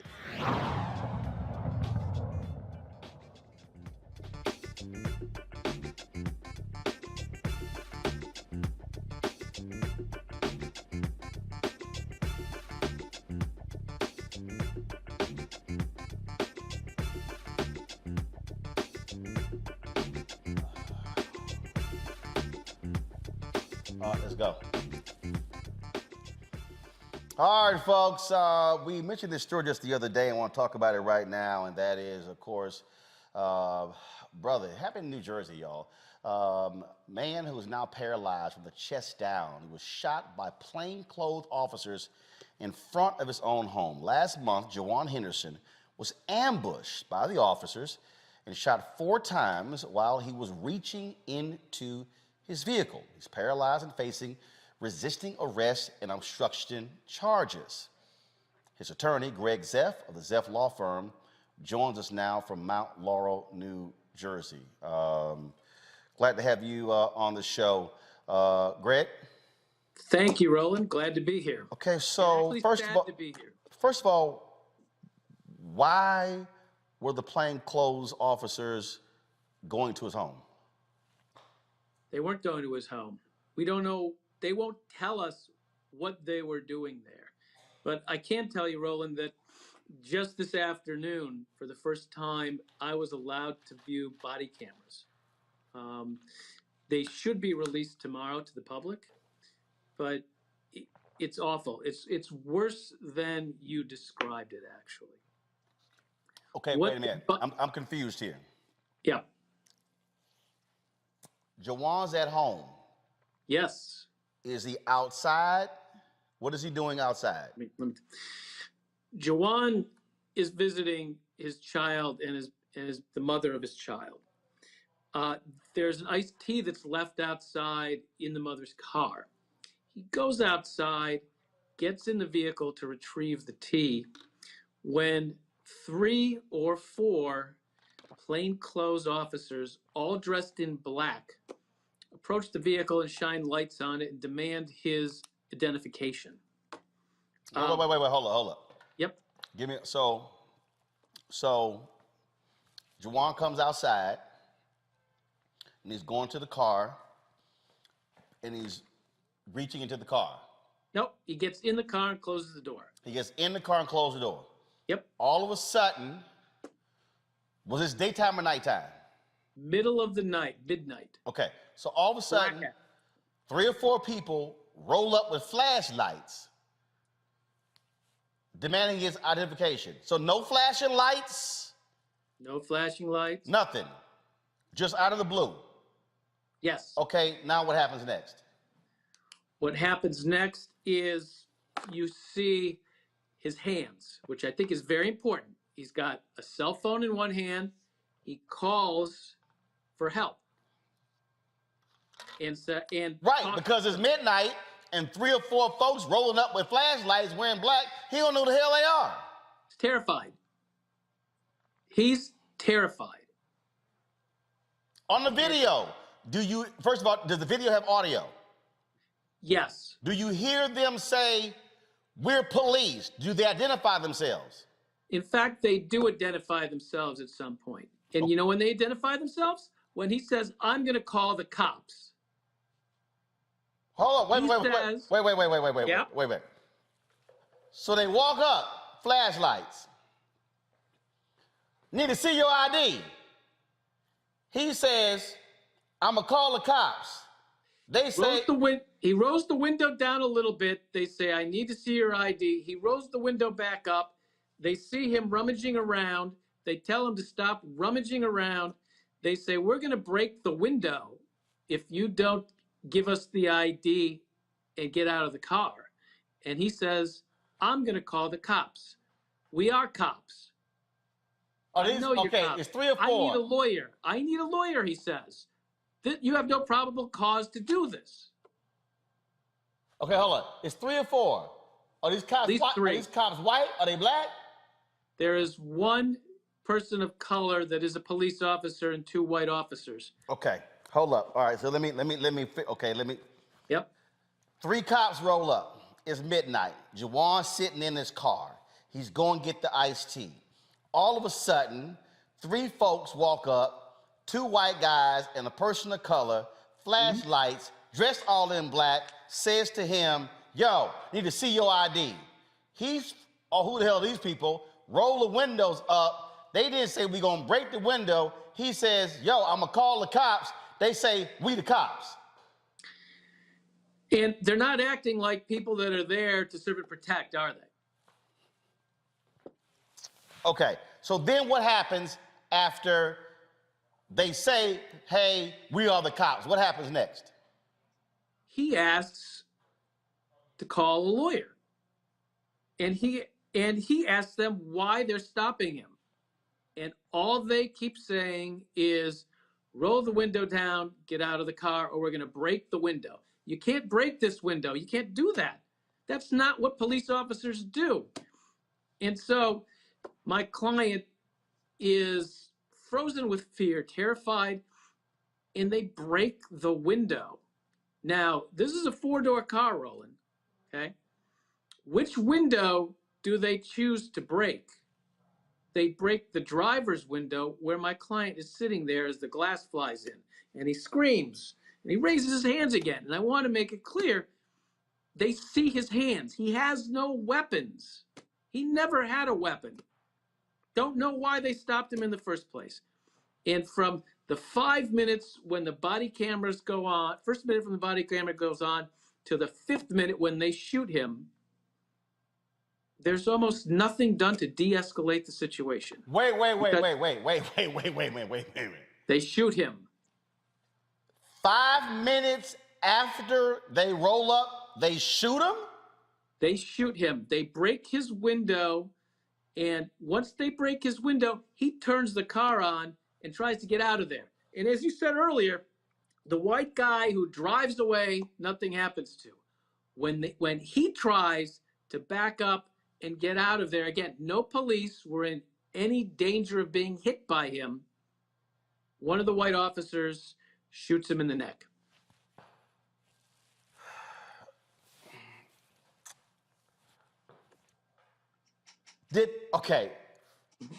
Have they stated at any point why they approached him at the house? No, nor will they, because the investigation is ongoing. And wait, hold up. I'm terribly confused right now. You should be. They have charged this man. They've hit him with charges. Oh, yeah. But they haven't said to you or to him why they were there in the first place? No, they haven't. There has been one leak, though, Roland. One reporter has indicated that maybe, just maybe, the car was illegally parked. Don't know if that's a fact. Don't know why they stopped him, but somebody has told a reporter that. Okay. Don't you find it strange that first of all, when did this happen? This happened February 14th. February 12th, I'm sorry. So it's been 40 days. And in 40 days, no one can say why they initiated the action against Jajuan. You are correct.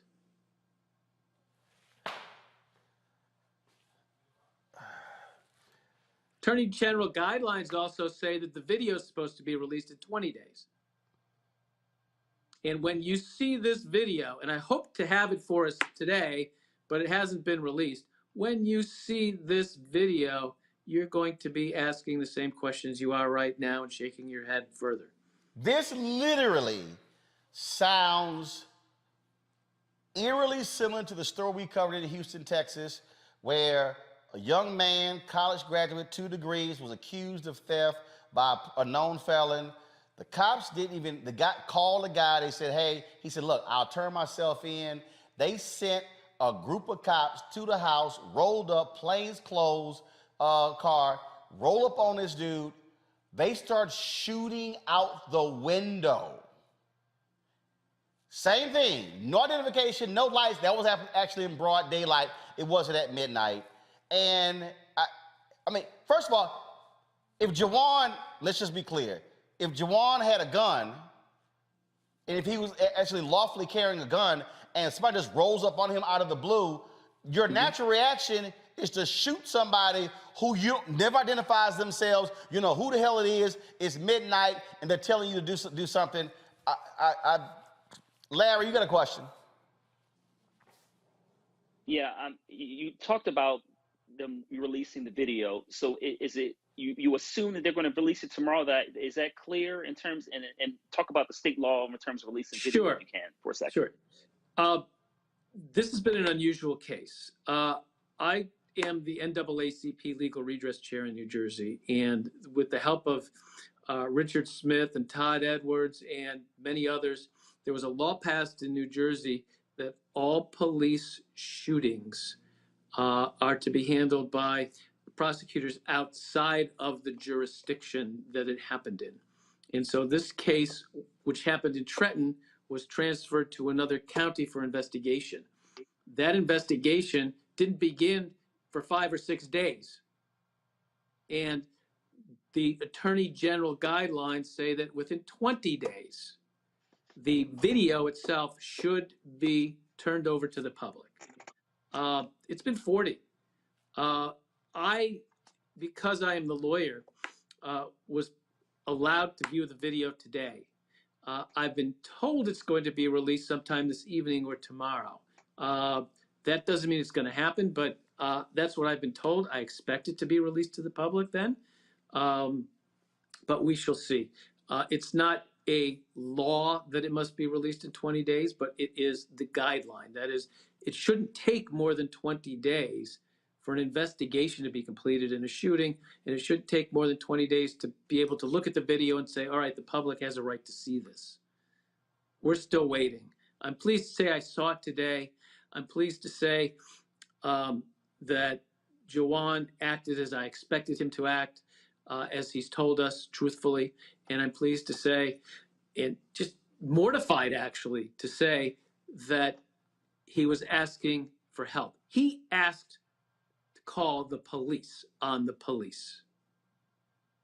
And instead of de-escalating the situation, the police broke his window and tried to pull him out. Instead of saying, wait a minute, he's confused. He wants to call the police. He wants to call a lawyer. Let's talk to him a little bit longer. Let's explain what's going on here. There was nobody in danger. There were no weapons involved. Why are you rushing to judgment and execution? Why are you doing that? And Roland, you mentioned something else. They shot at a moving car. We've known since the 70s, police have been told, don't shoot at a moving car unless that car is shooting at you. That there's nothing good that can come from shooting at a moving car. They shot at a moving car as well. Reese or Greg, any questions? Yeah, I have a question. Did you get any indication as to what even unit these plainclothes officers were for? Are they detectives? Are they narcotics? Yeah. And then the other question I have is, do you get the sense or do you have any concern that they might be fishing for something to charge your client with beyond, obviously, the absurd charges of resisting arrest? Because the secrecy behind their intent from the beginning and the presence of plainclothes officers just seems suspicious to me. Yeah, 2 questions. There is something in New Jersey called the Jump Out Boys. They're well known. It's in many jurisdictions. It's in the major cities in New Jersey for the most part. what they are is usually some type of elite squad. They're dressed in black, unmarked vehicles, and they go into, quote, high crime areas. And I use that in quotes.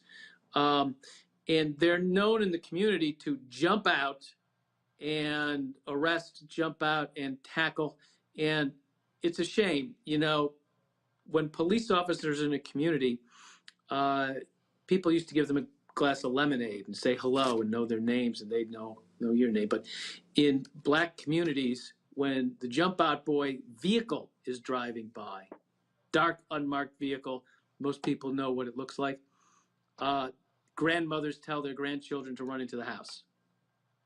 I suspect this was a crime unit prevention group, all detectives. That much I know. Their names have not been released. Don't know exactly who they are. And as to your other part of your question, Jajuan was charged with the holy triad of charges that every person I've ever been involved with that's involved in a police brutality case is charged with. Aggravated assault against a police officer, obstruction of justice, and resisting arrest. And because he lived, I get to tell you about this. Yep. The average case where someone's ankle is broken or their nose is smashed in and they get all three of these charges, you don't get to hear about it. But before I can come in and sue the police, someone has to come in and defend someone. And it's pretty intimidating to sue the police in the first place. It's a lot more intimidating when you're facing aggravated assault, resisting arrest, and obstruction of justice, which carry years of sentences. So for the average person who had their nose broken by the police, or the average person who had their arm broken by the police and is now facing all of these charges, the last thing on their mind is getting justice and suing civilly. The only thing on their mind, and rightfully so, is their freedom. So these charges are always intimidating, but they're not intimidating here because we have a video. Crazy. Great. Do you have a question? If not, I'm going to break and go to the next story. Well, no, just right quick. Thank you, Roland. And yeah, the DC well knows the jump out boys, counselor. Yeah, they well known. They dress like people in the hood. They roll up on you, and you think it's somebody from the hood if you're not paying attention. But I want to ask you about the civil complaint. I read the complaint, and the 5th and 6th counts that you're asking for involve the New Jersey Civil Rights Act and the New Jersey law against racial and gender discrimination. How important are those as potential tools at the state level to try to get at some of this, since it seems like federal protections are damn near non-existent these days? Doctor, that's a great question. The reality is that the Jersey legislature does better than most states. Jersey law is better for discrimination cases and better for civil rights cases than in most states. Now, it's not perfect, and the NAACP is trying to help make it better, but the NJLAD, the New Jersey Law Against Discrimination, is one of the strongest in the country. And the Civil Rights Act in New Jersey, while it parallels federal law, is still pretty good. So the answer is those are fantastic tools for lawyers in New Jersey that every state should copy, especially the NJLAD, which is one of the finest in the country. Unbelievable. Real quick, Jajuan is paralyzed. Is it neck down or is it from the chest? Chest down. Still getting better. He's still getting better every day. How old is he? He's 29. 29. How many kids? He's got 2. Man. Jeff, keep us updated on this case, please. I sure will. Keep us Thanks updated. for having me. I appreciate it. Thank you very much. We look forward to seeing that video. Folks, real quick break. But man, when I tell y'all what these Republicans did in Georgia, we told y'all about stealing elections. We told y'all how they're trying to do this. Wait until you listen to this next reporter about what they did that can literally lead to stealing elections and freezing you out and making it where your vote doesn't matter. That's next to Roland Martin Unfiltered.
I'm Chrisette Michelle. Hi, I'm Chaley Rose, and you're watching Roland Martin Unfiltered.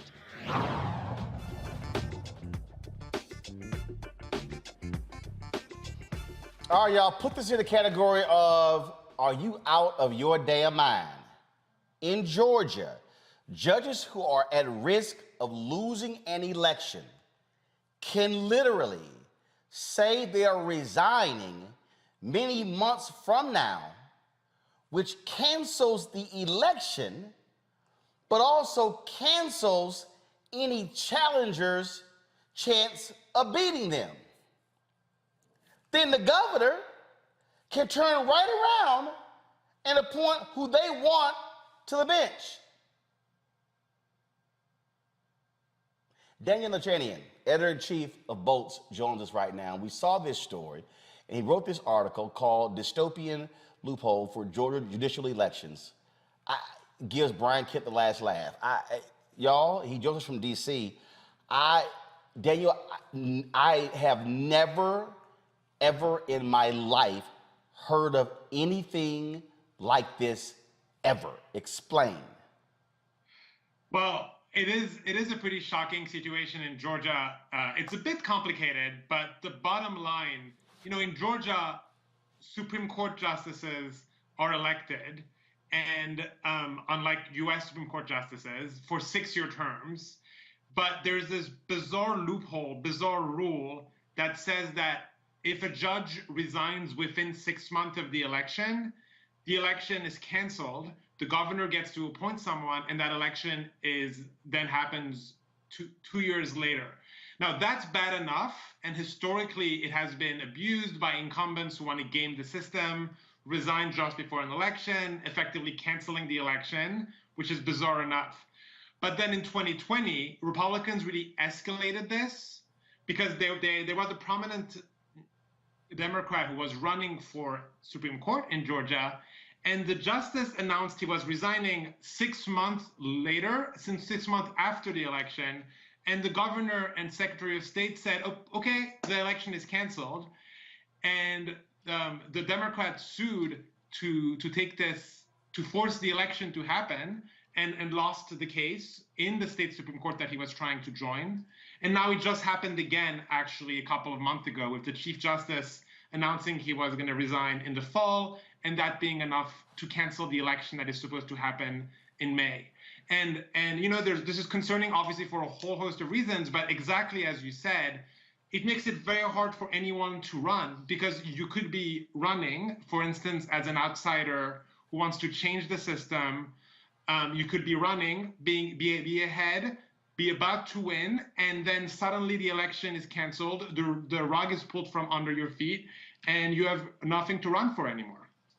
Okay, so I want to unpack this again. All right, so first of all, I'm familiar with running for state Supreme Court. It's the same way in Texas.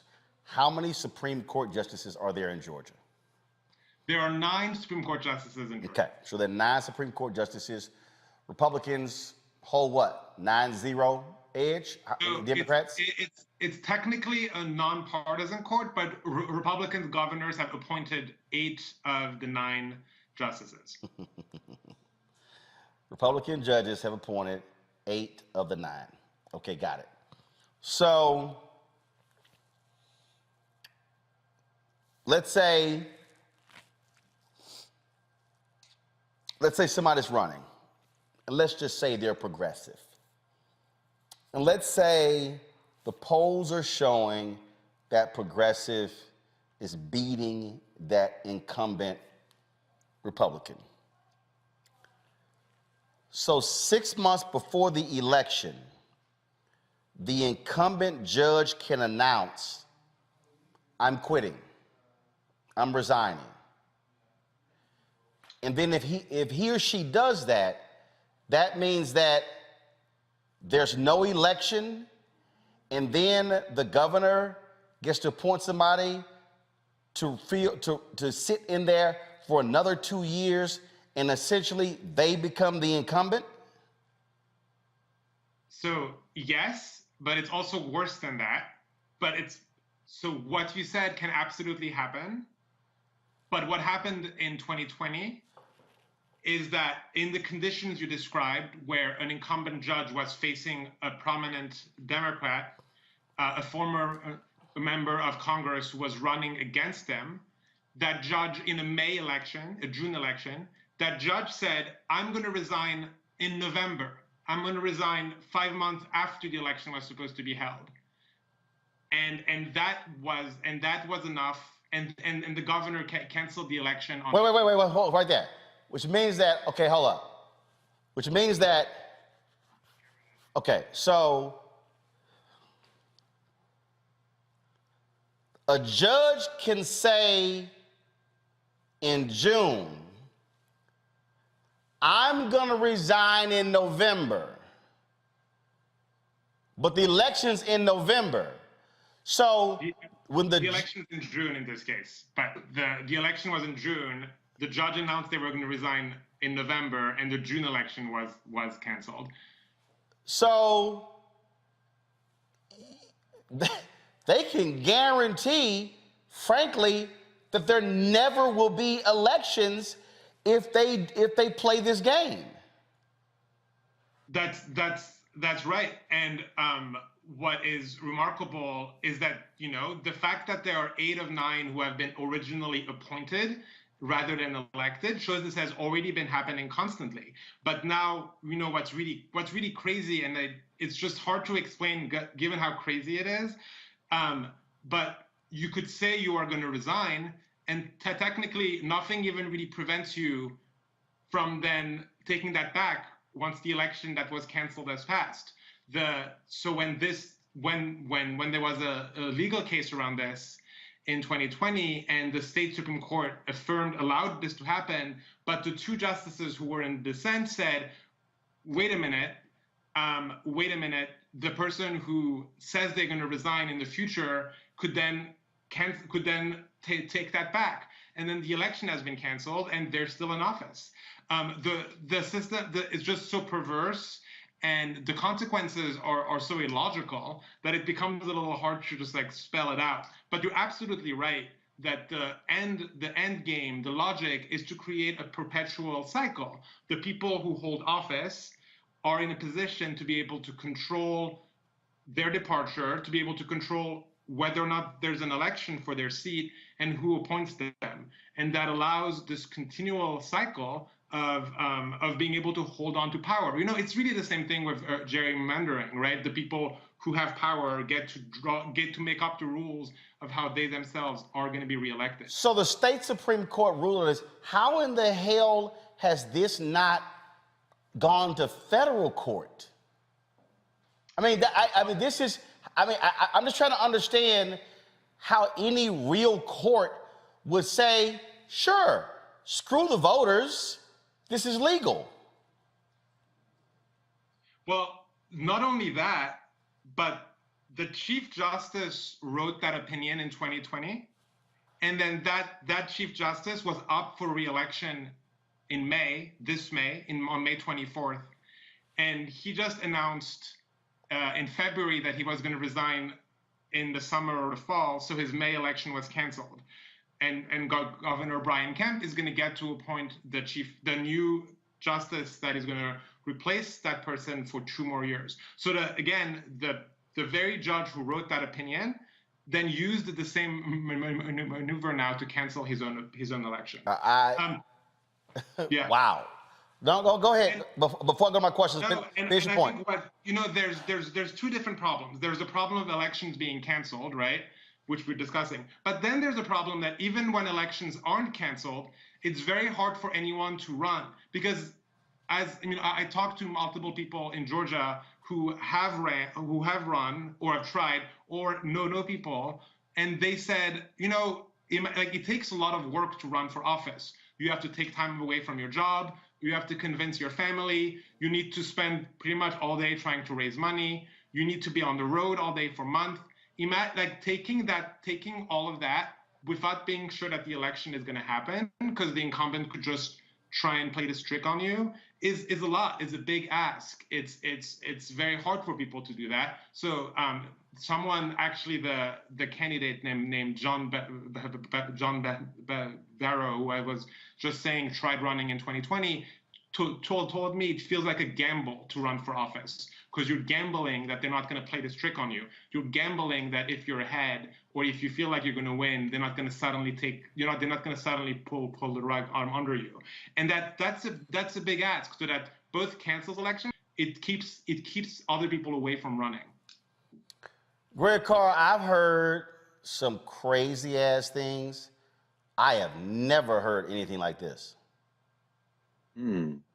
Yes, you have, Roland. You talk about it all the time. It's called the period after the end of Reconstruction. This is what they're doing, and I for one am sometimes people will say to me, "Why you seem so happy?" I'm very much encouraged by this. They're going to destroy their country, and because the only way this stuff is going to be fixed is that it's going to have to collapse, and that's why. And so, no, you've talked about this, Roland. This is the type of corruption that ultimately, although it took decades, led to the freedom movement of the 20th century, the so-called civil rights movement. When you have taken away everyone's opportunity to do anything other than fight, they will fight. And I guess what I'd like to ask our guest, Brother Nakanian, reading your article, seeing that there was a former judge who then went in the damn legislature and weakened oversight because he himself had been investigated by a judge. This reads like it's the 1890s, 1900s, 1910s. My question is a kind of global question in this sense. How much longer will there be legitimacy of the courts in the state of Georgia if this is not only allowed to stand, but becomes pretty much not only standard practice, but the way they do politics? I mean, how long before people just decide the courts are illegitimate in your mind? I mean, this really gets to what you're getting at is just the sheer number of things that are happening at the same time, right? And I know you were just on the show earlier. You were all speaking about the Supreme Court nomination, the confirmation hearings this week, and we all are watching the U.S. Supreme Court and the confirmation hearings. But if you look under the federal court system, which already has we could say a lot of things about it, right? Under that, there's all these state court system and local court systems that are underwatched, that are full of shenanigans like this, or just plain anti-democratic ploys. As you just said, there was an oversight commission in Georgia, an oversight commission that was charged with overseeing judges, reviewing ethical complaints, and there was indeed a judge who was investigated by the commission, I believe, for harassment allegations, and then joined the legislature, convinced, and then an amendment was passed, inspired by him, to weaken the oversight commission. So now there is no longer, I mean, there is still an oversight commission, but it's no longer independent. But that plus what I'm describing at the Supreme Court, plus plus the fact that voting rights are being weakened in Georgia, against a lot of, especially in a lot of counties with a lot of Black voters. The county commissions, as we speak in Georgia, are being changed by Republicans in a lot of counties, taking away some Black officials from county level seats of power. Obviously, the Supreme Court, the court system, has supposedly should be overseeing election law. The Supreme Court technically has jurisdiction over election laws in Georgia, but all of these things are happening at the same time, and the weakening of democracy at one level is connected to the weakening of democracy, at the other levels, and the whole oversight system is evaporating. Larry? Yeah, so first of all, kudos for writing this story, because this is critically important. But I want to know, the question I have is, what is the reaction for people in the state of Georgia who may not even know this is happening? What has been the response at the state and local level on your story? The problem with with state Supreme Courts and judicial politics is that it's so invisible, and that's a major reason why this kind of stuff happens so routinely. I mean, 2020 is the same year that Joe Biden won, that Senators Warnock and Ossoff won in Georgia. It was a year of so much other wins by Democrats in Georgia. And this all happened, in the midst of all that, and obviously they didn't create much outrage. And there was some coverage of it in local news in Georgia at the time. The fact that it just happened again in 2022, has barely been covered. I was trying to cover something else while suddenly realizing that this is happening again. So the worry, I guess, is that, it's hard to pay attention to this and it's hard to care. It just seems so, it seems so technical. Like, another reason it's technical is that technically the judges are nonpartisan. I mean, obviously the Republican governor is doing all this to keep power on people he can appoint, but it's harder to get visibility on this. So I haven't seen that much, but there's a governor's race in 2022. If the governor's race flips, it would change already the politics around some of this, but it's a tough road, in part because of the voting rights issues that we were just discussing. Reese. Yeah, I don't have a question so much as a comment. First of all, thank you for this story and for shining light on it. This shows how Republicans use power and they subvert democracy to maintain that power. As you said, with this election coming up, this could be an election that probably, almost, if you bring more attention to it, or if it becomes a gubernatorial issue, might even energize Republicans, because they tend to vote based on the judicial branch much more than Democrats do. So I just wanted to say, more so to the viewers out there, these are the kinds of things that we have to understand. Republicans leave no stone unturned. There's no lever that they're not willing to pull to maintain their power, and we do way too much pouting and taking our ball and going home, as opposed to really mounting a forceful defense. Part of that defense is being on offense and informing people and understanding what's at stake with these elections. So again, thank you for bringing attention to this. This is, again, unbelievable. Daniel, a great story. Hopefully, there are some folks who are going to sue, who are going to try to get this changed. This is just, I can't believe it hasn't been declared unconstitutional. It is indeed an election scheme, and it defrauds the voters their opportunity to actually pick their own representatives. So with Daniel, we appreciate it. Thank you so very much. Thank you for having me. All right, thank you so very much. All right, folks, let's get in our Black and Missing for the day before we leave.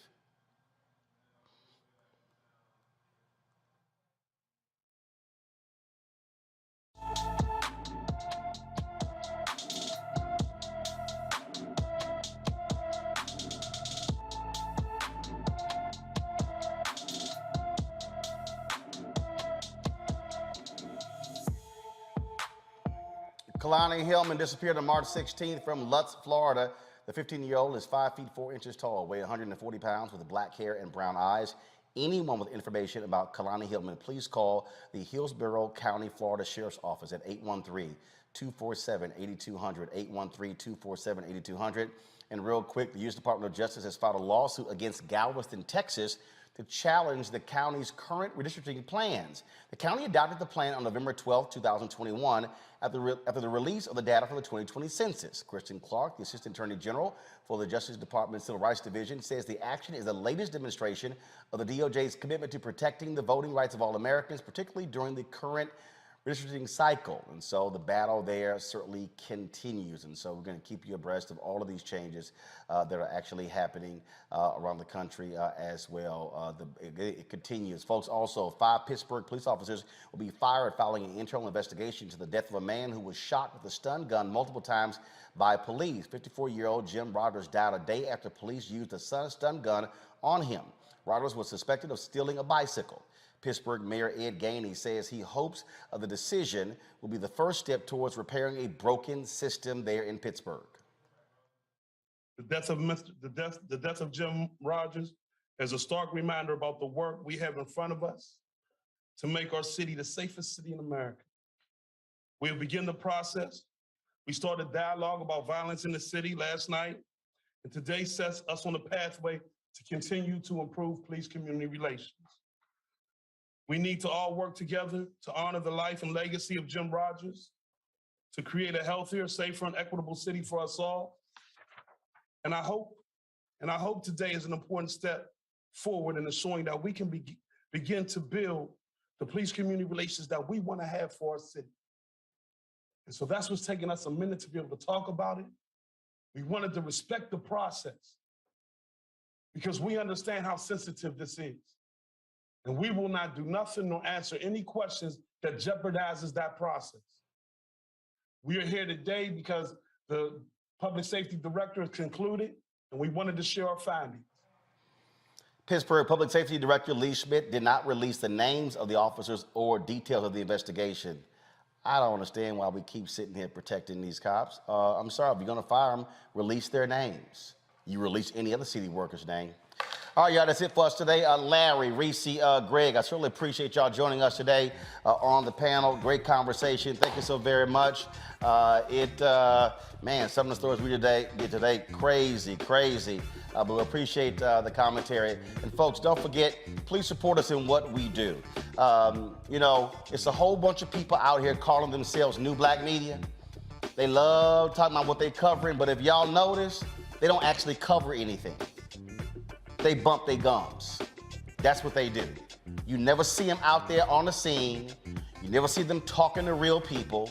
You never see them actually advocating. You never see them having guests, bringing to light these stories and shining a light, because all they do is run their mouths.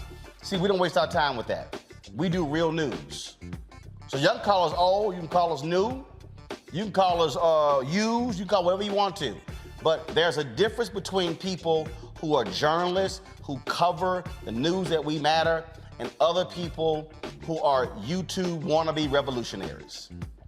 So if you support what we do, and that's the most important thing, and that is, like today, I sat there and had to sign and personally deposit, 60 checks that came from our viewers, people who simply mail those checks in, supporting us in what we do, because they understand why these things matter. So download the Black Star Network app, folks.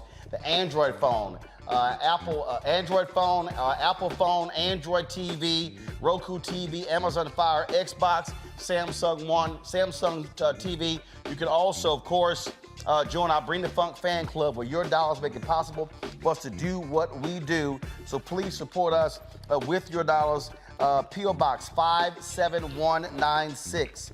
57196. Some of y'all may want to send a money order or a check. P.O. Box 57196, Washington, D.C. 20037.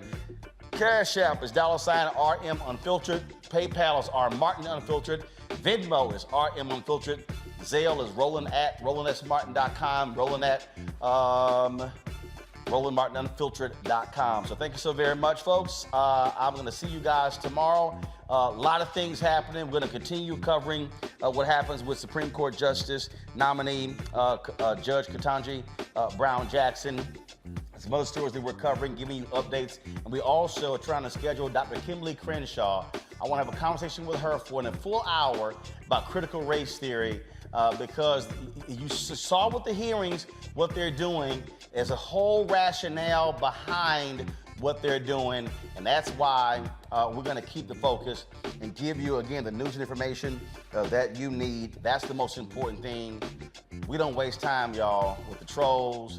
There's a whole bunch of people, like somebody up there talking about, oh my God, y'all irrelevant. Okay, boo, you can move on with your 38 followers. What we're going to do is keep on sitting here covering the stuff that matters to our people. So I'm going to see you guys tomorrow. Y'all take care. Holla! Today's her 23rd birthday. Is that 23rd birthday? Right, today's her 23rd birthday. Another niece, Anna, her birthday is coming up. So I got to get a whole bunch in March. So shout out to Michaela on her birthday. I'm out. Holla!